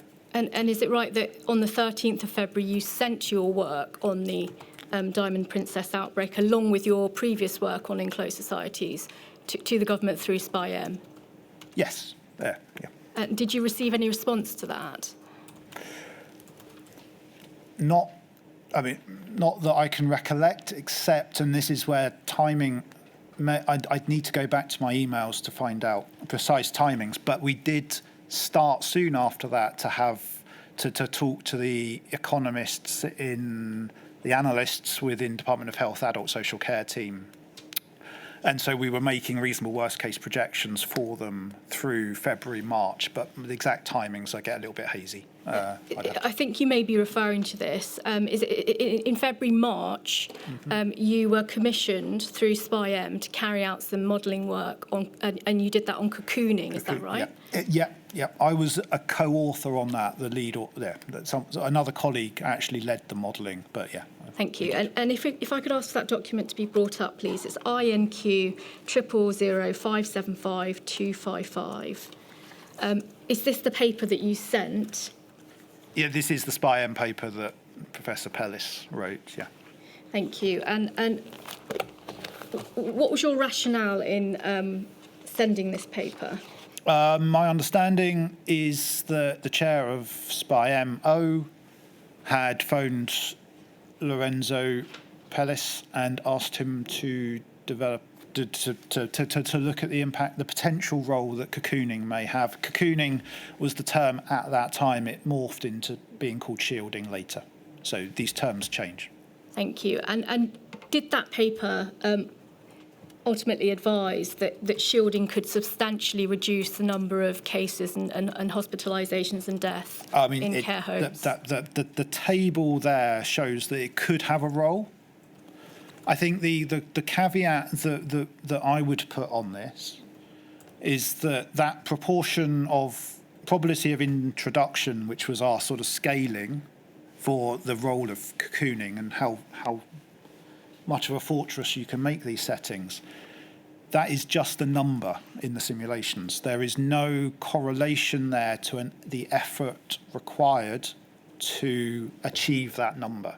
But just in terms of the numbers that you were advising on, what does that table show us? Does that show that if you can reduce the likelihood of the virus entering a care home to, say, 70%, yeah.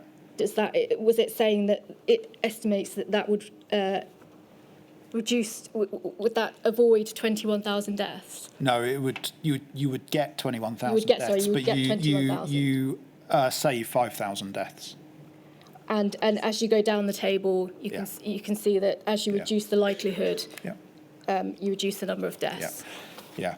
But I would read that. So that was delivered in March, and as I say, that probability of reduction was not linked to an effort required.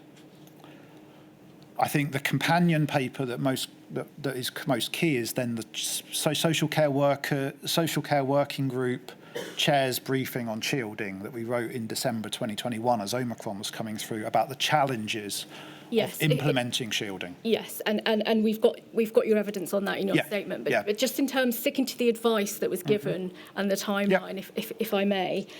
So you do this cocooning work in February, March, and do you get any response to that? Well, because it was another colleague that was the lead author, any responses may have gone to him. I didn't personally get any responses, but then why would I? The thing that was we then, having written that paper, the next 2 weeks we were incredibly busy as a group looking at the doubling time of the community cases So this and is your advising on lockdown. This is your work through SPI-M SPI-M. on doubling time and lockdown. Doubling time of the pandemic. But sticking to the timeline for that's relevant to the care sector. Is it right that your next involvement, or the key involvement that I want to focus on, is in April 2020? You then sent some papers to the government on analysing a preliminary analysis of some of the data that was available on HPZO. The emerging data that was coming through. And that was the Public Health England's outbreak data, is that right? Yeah. And what did that preliminary analysis show? It showed that if the trend continued, you'd have very large outbreaks in care homes. A very large number of outbreaks in care homes. I can't remember the exact I think it was proportion, 90%. 90% of care homes would have an outbreak if the pandemic is unmitigated in care homes. Is that right? Yeah. Is it also right that on the 17th of April, CQC shared data with you and Public Health England? Yep. And did that show that whilst hospital deaths were plateauing, there was a rapid increase in care homes? I think we have to be careful here in interpreting the data, and I've seen in that there were some emails that I wasn't copied into between someone in UKHSA and the chair of It SPI. may help. So sorry to interrupt, but it may help if we actually bring that up on screen. Yeah. So it's INQ 000229026. 603. Oh, yeah. And as you say, you're not copied into these emails. No. But Graham Medley was the chair of SPI-MO. Yeah. And this is an email chain between him and Patrick Vallance. Yeah. And if we start on page 2, we can see. I think the thing that I would want to, I'd have to go back to and check with the data, because there is a difference between place of death and residence at time of death. And so some of the signals, and so the graphs that are shown on page 3, that could be, and I don't know, but it could be that is place of death. And so some of the increasing in, so there's an increase in care home deaths, but actually the people who are in care homes are dying in hospital because they've been so sick, they've been put into hospital. And then, but actually the reconciliation brings them back. And that's why the CQC data is important, because this, I don't recognise this as CQC data. Okay, forgive me, Professor. I don't want to get into the details of what the analysis actually shows. I'm interested in what the government knew and were thinking at the time. And if we look at this email, it's between the Chief Government Scientific Advisor and Graham Medley. And can we see in the highlighted section that Mr. Medley, at that point, was quite concerned about the widespread ongoing transmission in health and social care systems. And he says, hospital and community health and social care appear to be driving transmission and potentially at an increasing rate. In effect, this is the opposite of shielding. Vulnerable are being preferentially infected. Do you see that? Yes, I can see that, yep.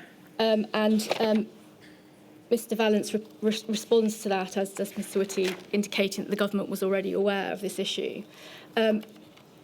It was after that, on the 27th of April 2020, that the care home working subgroup was formally established. Do you know if that was as a result of this data on deaths and the realisation that care home deaths were on the rise? Yeah, I mean, it would have been around this time that I'd have been called by Graham and asked to set up a subgroup. I think you kind of, sometimes the dates of the papers is a little bit misleading, but it takes a couple of weeks for us to do the analysis. So we would have been getting the modelling. I mean, certainly, I think CQC turned on their mortality specific to COVID about the 11th of April. So probably around this time, we were already getting sort of CQC data. So I was looking at CQC data. This metric looks like it's NHS data. I see. Yeah. So sorry, yeah. Professor, if I could just try and Sure. keep you on track a Sure. little bit. So we know that on the 17th of April, this information comes through by email from Mr. Medley about the number of care home deaths being on the rise. The care home working group is set up towards the end of April. Is that right? Yeah. I think you met informally when it was a subgroup of SPY-MO Yeah. about a week before that. Yeah. But by the 24th of April, there had been at that point approximately the death rate in care homes had increased from approximately 2,500 deaths per week to 7,400 deaths per week. And in a meeting note by Charlotte Watts, who went on to become the chair, didn't she, of the Yep. care home working subgroup, she also notes that there were discussions about there being serious gaps in the data, Yep.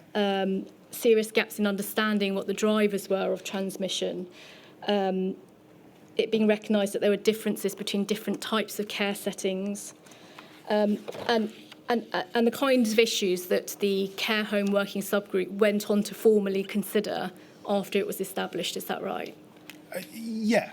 But we were probably having some of those conversations at the same time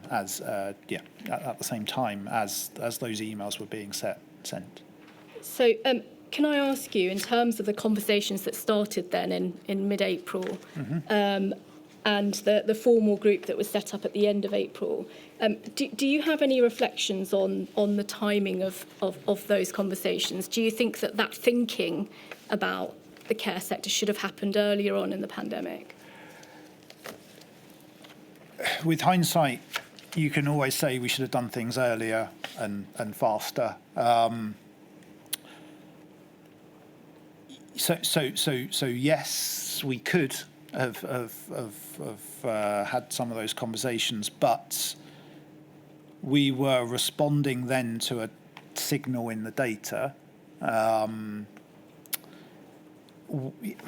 so yeah, it was a responsive decision. If we'd had a group looking at this with a responsibility and a mandate to look at that, then you could have been a bit more agile, maybe. But I think we weren't looking at that. When I say we, I mean it's a collective, very much a collective, and I mean across government as well. I mean I think. Thank you.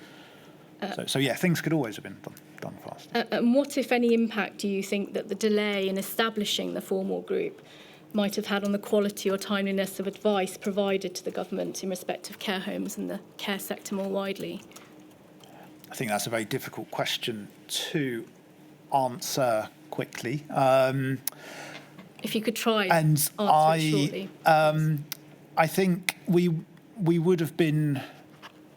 I think the studies that were being considered to improve the data quality, probably you'd have to ask the PIs of those studies, but I would say that wouldn't have changed the outcome from those studies. So I think we may have been in a similar situation if we'd only been set up a week or two earlier.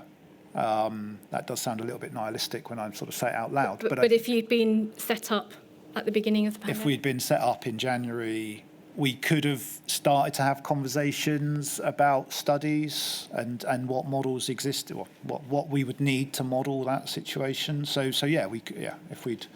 Thank you. Yeah. Or by February, when you knew about the Diamond Princess and that this virus might target older people? Yeah. I mean, This is a you collectively. Is it yeah. not I mean, it's difficult not to feel kind of sort of a personal responsibility there. But I think I think we could always have acted earlier. I mean, I don't know I don't. Yeah, I mean that's just sort of a truism of this with hindsight, and the swirling mix of things we were doing at that time. We didn't know where it was going to end up. Now it looks obvious, but yeah, we were still trying to understand some of the fundamentals of the disease epidemiology. Thank you, Professor. Can I move on, please, to the hospital discharge consensus statement? Yeah. It's right, isn't it, that was published in 2022, although is it right that was actually discussed and authored in 2021? Yep. Yep, Could you help us as to why there was a delay in the publication of that statement? Yes. There were a number of reasons. We had a meeting in 2021 after a commission from the Department of Health to look at the discharge question. We had a meeting with PHE, NHS England, Scottish and Welsh analysts, and everyone agreed to go away and do the analysis that they then did. Some of that was already being done. I mean, it's not just because we said they should do it. They had their own proactive academic freedom. And then we had another meeting to sort of reflect on that. My memory is that the NHS England struggled because there was, to get sufficient data from the England signal, they needed to wait for a certain period of time to elapse. They needed 2 or 3 months for their data to work through the system. And then so PHE then delivered their work, as did the Scottish group and the Welsh group. And then when we came back to this, and this is one of my... When did this all happen? This was happening through 2021. I can't remember the dates. I'd have to go away and sort of find the dates of some of these meetings. It would have been talked about during social care working group, routine social care working group meetings as well. So it would have been an ongoing dialogue. So are you saying that the data was being collected and the statement was being authored? Well, yeah. So it evolved over time. We had various drafts of this. So it's not as if the statement had been written and then there was a pause in the... No. I don't think there was a pause for 2 reasons that before it was eventually published. One was the Gardner legal case, because some of the members on social care working group felt conflicted by the legal system process. And I'm not a lawyer, so I don't want to go into that. But I think that caused a delay. The other delay was NHS England then not doing the analysis that they had committed to for reasons again, I'm not... We asked them to do it, and then the analysts were quite happy to do it, but someone in the process stopped that work being done. What was the analysis meant? The analysis was supposed to be a repeat of the Welsh and Scottish work, so on a bigger population. And that was then the recommend. So because it wasn't done, we wrote the paper. We decided we had to. We were getting pressure to actually deliver this, so we wrote it and we put that in as a recommendation that it should be done in the future. Thank you. In terms of the analysis that the NHS England were meant to be doing, was that, to put it simply, linking the hospital discharge data with the epidemiological data from PHE? Yeah. No, their own data. So their own data. Yeah. But carrying out that linking of the linkage data. to the social care side of things. And is it right that the NHS's hospital discharge data was not ever made available to you? It wouldn't. Why would it be to me? Because they have their own analysts to do the analysis. Sorry, I mean for the purpose of your analysis as part of the social care. They share. So the analysts, they shared a subset of the data, but it was insufficient to run at that time that they shared the data, because the numbers were too small. So they needed to wait 2 or 3 months on a bigger sample to run the numbers. Right. But it's right, isn't it, that you were asked to look at the impact of hospital discharges on outbreaks in care homes? Yeah. That initially you were asked to do that by looking at the Public Health England's data as well as the NHS discharge data. And then when it became known that the NHS's data would not be available, you were then asked to look at analysis that were done in other countries. So the analysis done by Public Health Wales, Public Health Scotland, the Public Health Agency and the UKHSA. No, I think that's a slight conflation of the process. I think Scotland and Wales had done their analysis first through commissions through their own governments, and so I'm not exactly sure on their commissioning process, but that work had been done and it had been published, and we cite those publications. PHE and NHS England were supposed to do the equivalent analysis on the English data. I remember a meeting where Forgive me, Professor, it might help. Could we have the consensus statement up, please? It's INQ 000343826. And if we look at page 3, Yep. we can see the order of commissions there. If we go up to the motivation section. So you can see that the Public Accounts Committee recommended in summer 2020 that the review be carried out. The DHSC then commissioned a consensus statement, and you can see there to take into account work already undertaken by NHS England and Public Health England and any relevant analysis from the devolved administrations. Sure. And then in July 2021, when it became apparent that NHS England and improvement data and analysis would not be available, DHSC revised the ask to cover Public Health England, Public Health Wales, Public Health Scotland and the Department of Northern Ireland, Health Northern Ireland. Is that right? Yes, yeah, that's helpful having it in there. So the data that you did eventually end up using for your analysis was not what would have ideally have been used if the NHS data had been available. Is that fair? Yeah. I think the analysis that was done was sufficient. It's just a statistical. It's just a big sample. You've got 10 times the population. It would have given more power to the study if NHS England had done their analysis. But the review that you were being asked to carry out was in relation to hospital discharges impacting care homes in England. Is that right? Rather than the UK overall. Well, so the precise wording from Department of Health, the precise wording of the Commission, I would have to double check. But I don't need to know the precise we took a wording, four nations approach on social care working group, so we had. Sorry, I don't mean to overspeak. No. But could you just clarify whether the work was looking at whether there was a link between hospital discharges and care homes in England, or whether you were giving a consensus statement on the impact? We took a four nations approach, UK. so we were looking at the whole of the UK, all four nations. Thank you. The conclusion that you reached in that consensus statement, Professor, was that hospital discharges did not appear to be the dominant way in which COVID-19 entered care homes, and were highly unlikely to have been the dominant driver of all care home outbreaks in Wave 1. Is that right? Yes. The statement further concluded that care home staff and visiting professionals were likely to dominate routine connectivity. Is that right? Yes.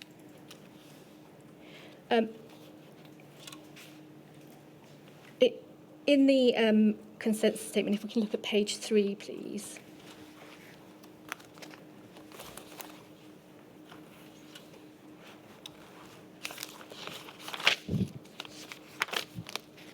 At the bottom of the page, can we see there it says any person going into a care home could introduce COVID-19 to the care home.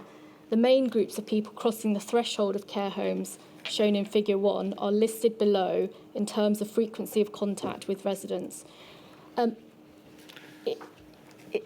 I right in understanding that the list below of the categories of people that potentially might bring in COVID, are they listed in descending order of frequency of contact? Yes. So staff would have the most contact because they're there every day, all day, for care provision. Visiting professionals and friends and family, maybe they're similar in terms of frequency of contact, and then from there. And what was the data that you relied on and the methodology to be able to work out who had the most frequent contact? I think it was, we did not have good data because of the very reasons we've been talking about. We don't have the social contact mixing. So that can and should be improved. We do need to look at that as a priority.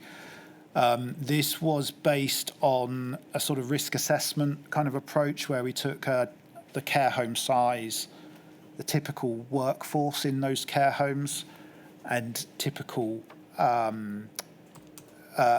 steer from on how many friends and family would come in and that sort of thing. So it wasn't based on accurate, specific data. It was based on expert opinion from colleagues in social care working group who were experienced in the care sector.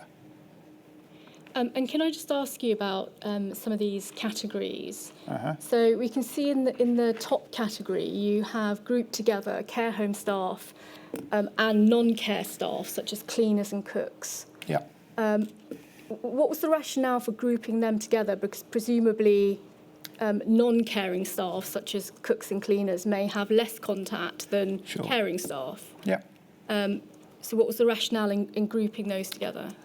I think it was probably a presentational one of having fewer bullet points. I don't think it was. I think yeah. I mean, we obviously did see the difference. I think one of the comments we had, I do remember a discussion, and again, I wouldn't be able to be clear on dates, but we had a discussion, one of the social care working group meetings, about the nature of staff, because we were talking about staff in the generality as it appears in this list. And then I think others were interpreting it just as the care staff. And in terms of general connectivity, the receptionists, the cleaners and the cooks are still part of the setting, and they are still mixing with the staff. And so as part of a dynamic in the disease transmission, even if they're not having regular contact with the residents, there may still be staff-to-staff transmission before they get to the resident transmission. So they still need to be counted and sort of as part and considered. The inquiries heard that many caring staff were themselves vulnerable. Sure. So to what extent did this analysis take into consideration, for example, staff who may have been shielding for significant periods of time, or indeed staff who may have been cohorting or had moved into care homes so as to reduce transmission? Yeah, I mean, this paper was on the hospital discharges, so that wouldn't have been a consideration in detail in this piece of work. That sort of discussion would have come in some of the other outputs we would have had, where we were sort of looking at that sort of role of staffing. Forgive me, Professor, but I thought this list was looking at frequency of contact. Yeah, generally. It was. Yeah, And it was. What time period did that cover? Sorry, what time? What time period did that cover? It would have been a sort of, so the frequency of contact, by what we mean there, we would have meant daily contact. So per day, these are the sort of bulk contact rates.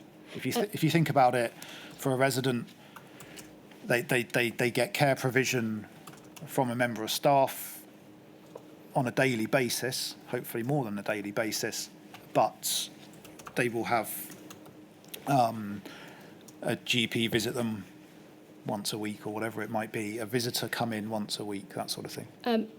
Perhaps I should assist by referring back to Professor Shallcross's evidence. Yeah, sure. She told the inquiry earlier on that it was important to note that the potential routes into a care home changed dynamically over time, and that's because various policies came in at different times. Yeah. Is it right that there were also regional differences in implementation of policies, that different care homes had different policies? So to what extent were all of those variations taken into consideration in your analysis? Well, that's true. you've got to balance the full complexity with being able to write something that people can take away. So this is sort of a deliberate simplification down to that schematic just down the page. Yes, we would have been aware fully of the fact that these different, there would have been a churn or flux through the pandemic of different factors. And sort of with shielding or not in place or various interventions in place. But that's where you need to have good quality data on contact patterns so you can start to consider the different magnitudes of this sort of thing. Thank you. And Professor Shawcross also said in relation to this diagram that her view was that you wouldn't be able to say which of these potential routes was the main source of transmission without carrying out comprehensive testing of all of them. Do you agree with that? I do to some extent. I think the one thing I would say, we tried to look at this as a dynamic risk assessment tool with the Scottish Government at one point because they were wanting to have a sort of some sort of local delegation of management. And when we looked at that and we started putting in realistic numbers to these ingress rates based on the Scottish healthcare system, social care system, the core staff came out as a larger number than these other angles. So it would require quite a lot of mitigation on the staff to make that not be the dominant ingress mode. But I do entirely agree with Professor Shawcross that it's complex and nuanced and it would change over time. Thank you. And if we look at the data that was and wasn't available, if we could look at page 4, please, the last paragraph of that page. Can we see there it says evaluating all these routes contemporaneous to the period of discharge is not possible due to testing capacity at the time and variation in policy around visiting and staff.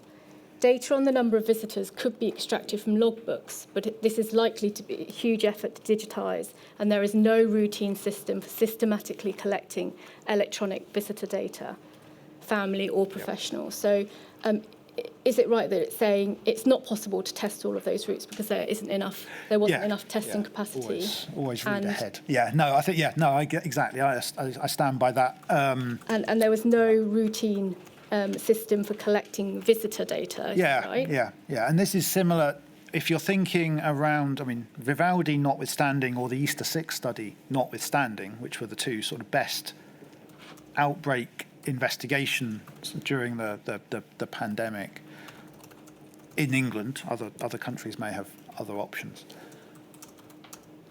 When we were looking at routine surveillance data, you can link the resident data to care homes by UPRN or various technical solutions to that.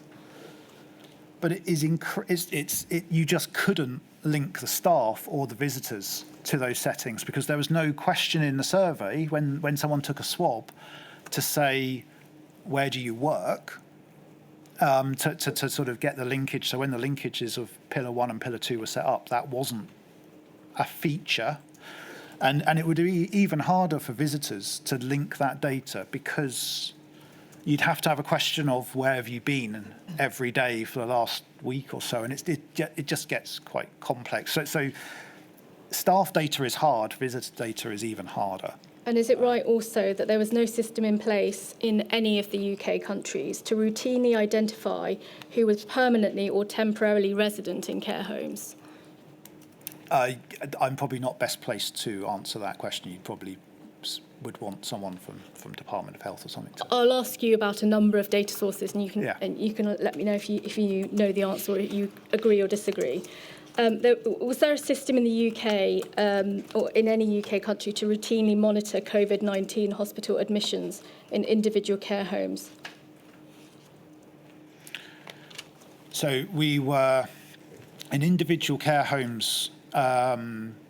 We were eventually So once testing capacity scaled up through September time, we were able the colleagues were able to sort of match that based on UPRN to settings generally. But is it the case that comprehensively, none of the analyses that you were looking at were able to gather all of the data required, and a big part of the reason for that was that testing was very limited, especially early on in the pandemic? Yeah, the limited capacity in testing. I think you have to be careful with what you mean by testing, though, because testing means two different things. Yes. So early on, it would be PCR testing. LFD testing was the game changer later on. Yes, so just to be clear, we're talking about earlier on in the Early pandemic. on, PCR testing, you've got a physical constraint on lab capacity, which is very difficult to get around. And the inquiry understands that there was very limited or no testing of hospital discharges into care homes before the policy was changed in mid-April. Is that right? Yeah. Residents who went into hospital were mostly tested only if they were symptomatic. Yep. Residents, if they were asymptomatic, may not have gone into hospital at all. And so these are just examples of the way in which the testing data was limited. And can I ask you this? Do you think that those limitations were clearly and strongly set out in the consensus statement? Yes, because we talk about two different analyses, one looking at case data, the test positive data. So, we in the summary of evidence on page 11, we talk about care home outbreaks epidemiologically associated with a positive test. And we talk about that, so that's the PHE analysis, then Scotland, Wales, Northern Ireland, not Wales. And then we talk about the analyses attached to all discharges. And so that's, again, colleagues did another analysis looking at all discharges, not just COVID testing ones. So we look at both scenarios. There's probably not much more, evidence that we could have extracted. And can I just ask you, lastly, on this topic, do you think that the limitations of the data considered in each of those individual analyses that you looked at was set out strongly and clearly enough in the consensus statement? In my opinion, yes. But I'm reading these as a statistician rather, so others may have their own interpretation. Thank you, Professor. Can I move on, please, to the topic of visiting restrictions? Yes. In your statement, you describe visiting restrictions in adult social care settings as a complex and difficult issue, and you set out all of the various efforts that you made, all of the studies that tried to quantify well-being and the impact of visiting restrictions. Yeah. Do you think that modelling can be devised in such a way to take account of both the benefits and risks of visiting restrictions? And put another way, what I'm really asking is, do you think that the psychological impacts and the quality of life outcomes, such as effects of isolation, can ever meaningfully be quantified?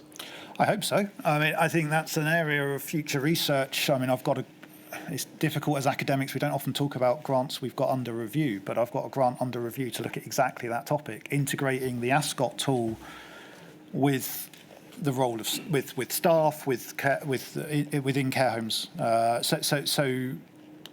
mean, hopefully, if that's funded, we would have a number of years study to look at the proof of principle of whether that is feasible, and that's the nature of research.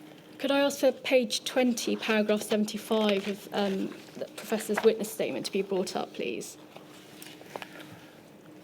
And here, in relation to visiting restrictions, you say that we sought to finally balance the recognised benefits to residents and visitors, whilst also managing the risk of disease introduction and transmission.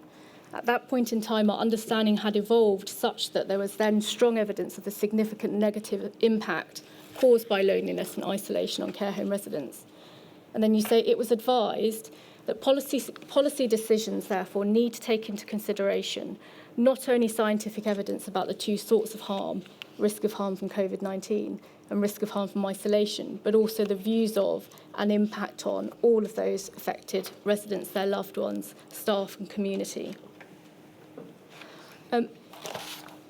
Those negative impacts of isolation were well known to decision makers. What do you think the added value would have been in trying to quantify those impacts? Was it not something that was just common sense and known to policymakers? And do you think that all of the effort and time that went into this risked, in fact, overcomplicating the decision making? That's a view. I think unless you look, you can't answer that question. I mean, you can't just assume things. I mean, obviously that's the joke about modelling, that we do just assume things, but you only assume things to test them later. So it's incredibly dangerous just to assume that oh, it's obvious, it's common sense. You need to look. There might be an area of where it is actually advantageous to do something else. So I think it's often more complex than we would like it to be. And do you think that it risked adding unnecessary delay to the decision making? Because the decision making came down to a matter of balancing of judgments, didn't it? I see where you're going. So I think, yeah, okay. So in peacetime, we certainly should look at that complex balance. Here, I do not think it caused unnecessary delay by us pausing and looking at this. And that's an artifact. I say that because this was an organic process. So it's easy to see that we have SAGE social care working group consensus statements punctuated with key dates. And this was delivered in November 2020 or whenever it landed. But we were having that conversation about this, about isolation and vulnerability through from probably July 2020, every week at Social Care Working Group. So we were having that dialogue. There were policy observers on the line. They could hear the direction of travel that we were heading. And that feedback, the fact that this evolved over time was important for them to hear. And just hear where the nuance potentially came in. Thank you. And finally, can I just deal with data gaps, please? You've identified a number of areas in which you believe further research is required.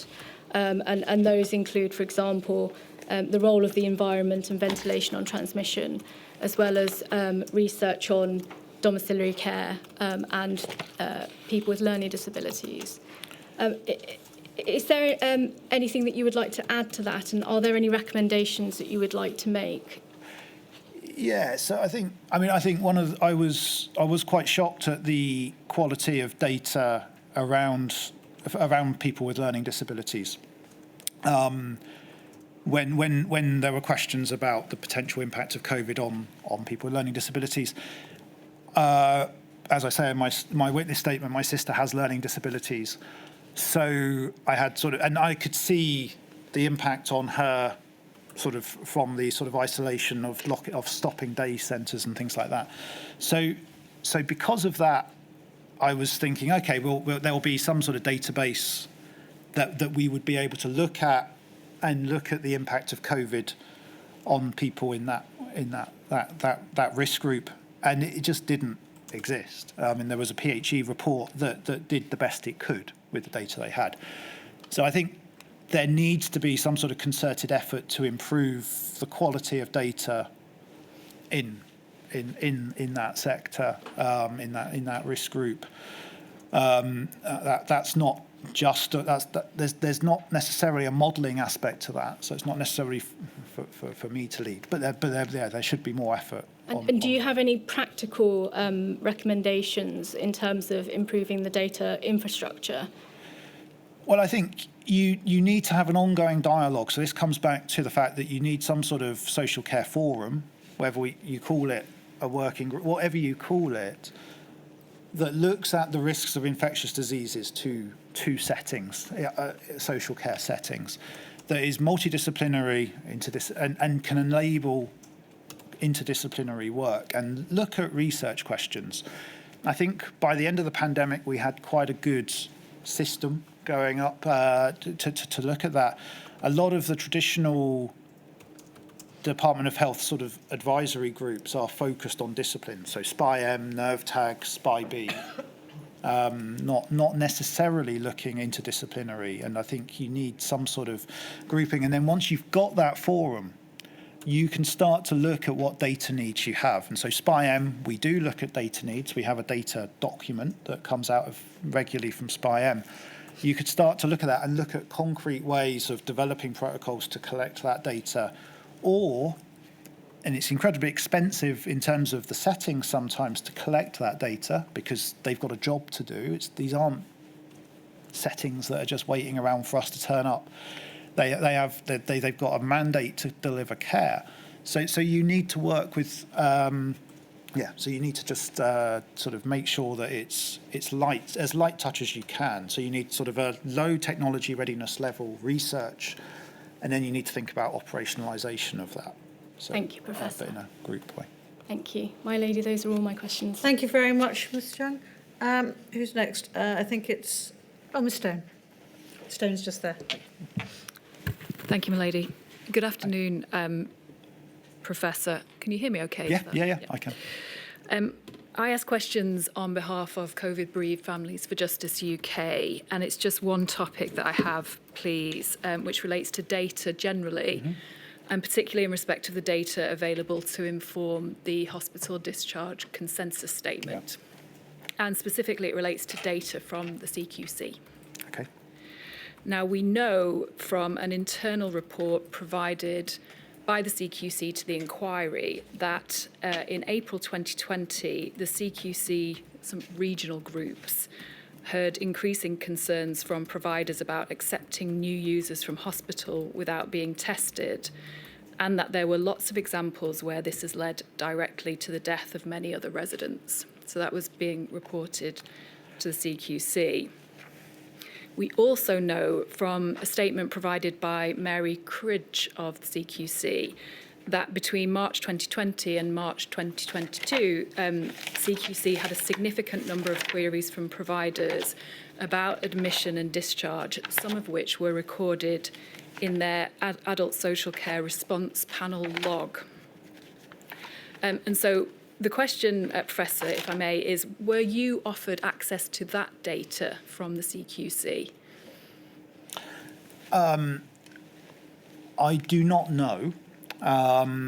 We had, the CQC were very quick in April 2020 to open out their data, their mortality data. They obviously switched COVID as a explicit factor on the 11th of April, if memory serves.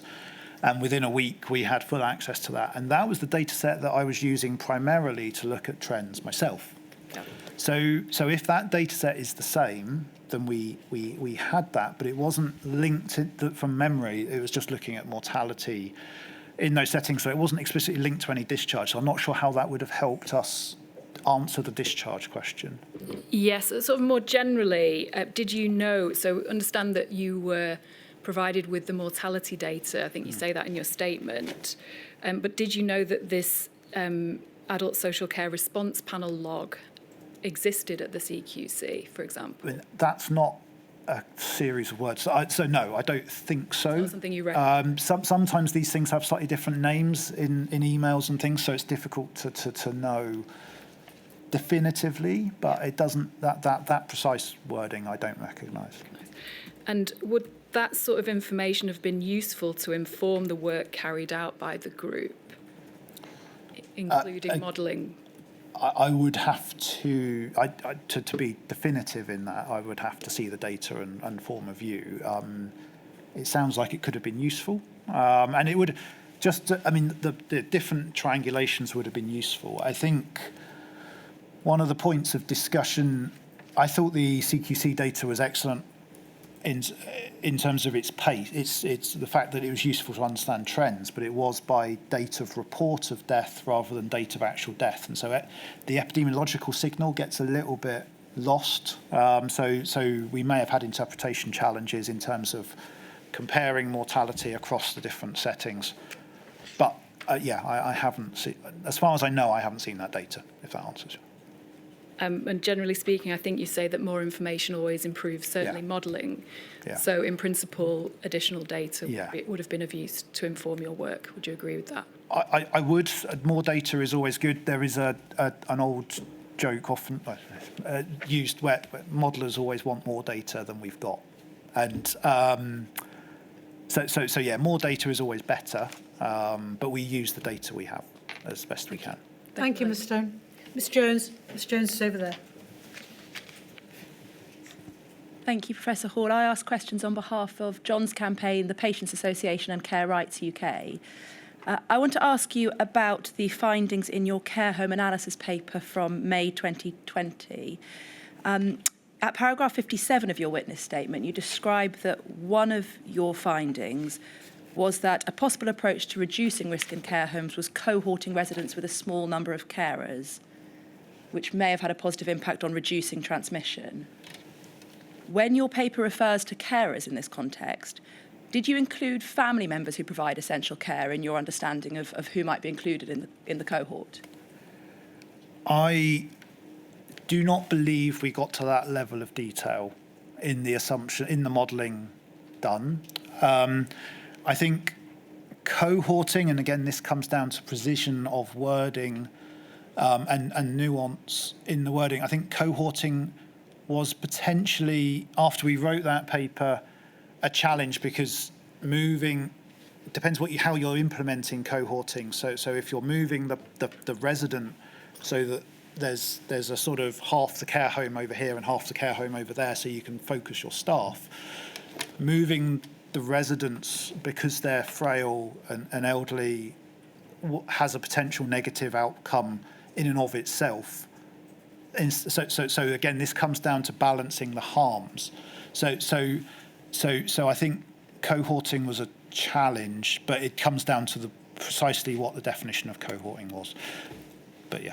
But in terms of the data that you were modelling to identify risk factors, was there any basis for considering that the inclusion of essential family carers in a cohort would have affected the risk of that? I do not believe we got to that level of fidelity in working out the scenario. There is a later paper from 2021 where we looked at the different interventions and we carefully tried to characterise the interventions and the benefits and the harms of those interventions, which may have gone into a little bit more detail and probably I don't have it to my fingertips or my memory at the moment. It probably is here somewhere, but I don't know whether that went into that detail either. So we didn't look at it in that detail to answer your question. I suspect if it had become a viable policy lever, then that's. I mean, it comes back to allowing visitors in as well. So. Yeah. Thank you, my lady. Okay. Thank you, Ms Jones. Very grateful. That completes the questions we have for you, Professor Hall. Thank you very much indeed for your help. Very grateful. Thank you. Okay. Thank great. you. I shall return at 10 to 2. All right.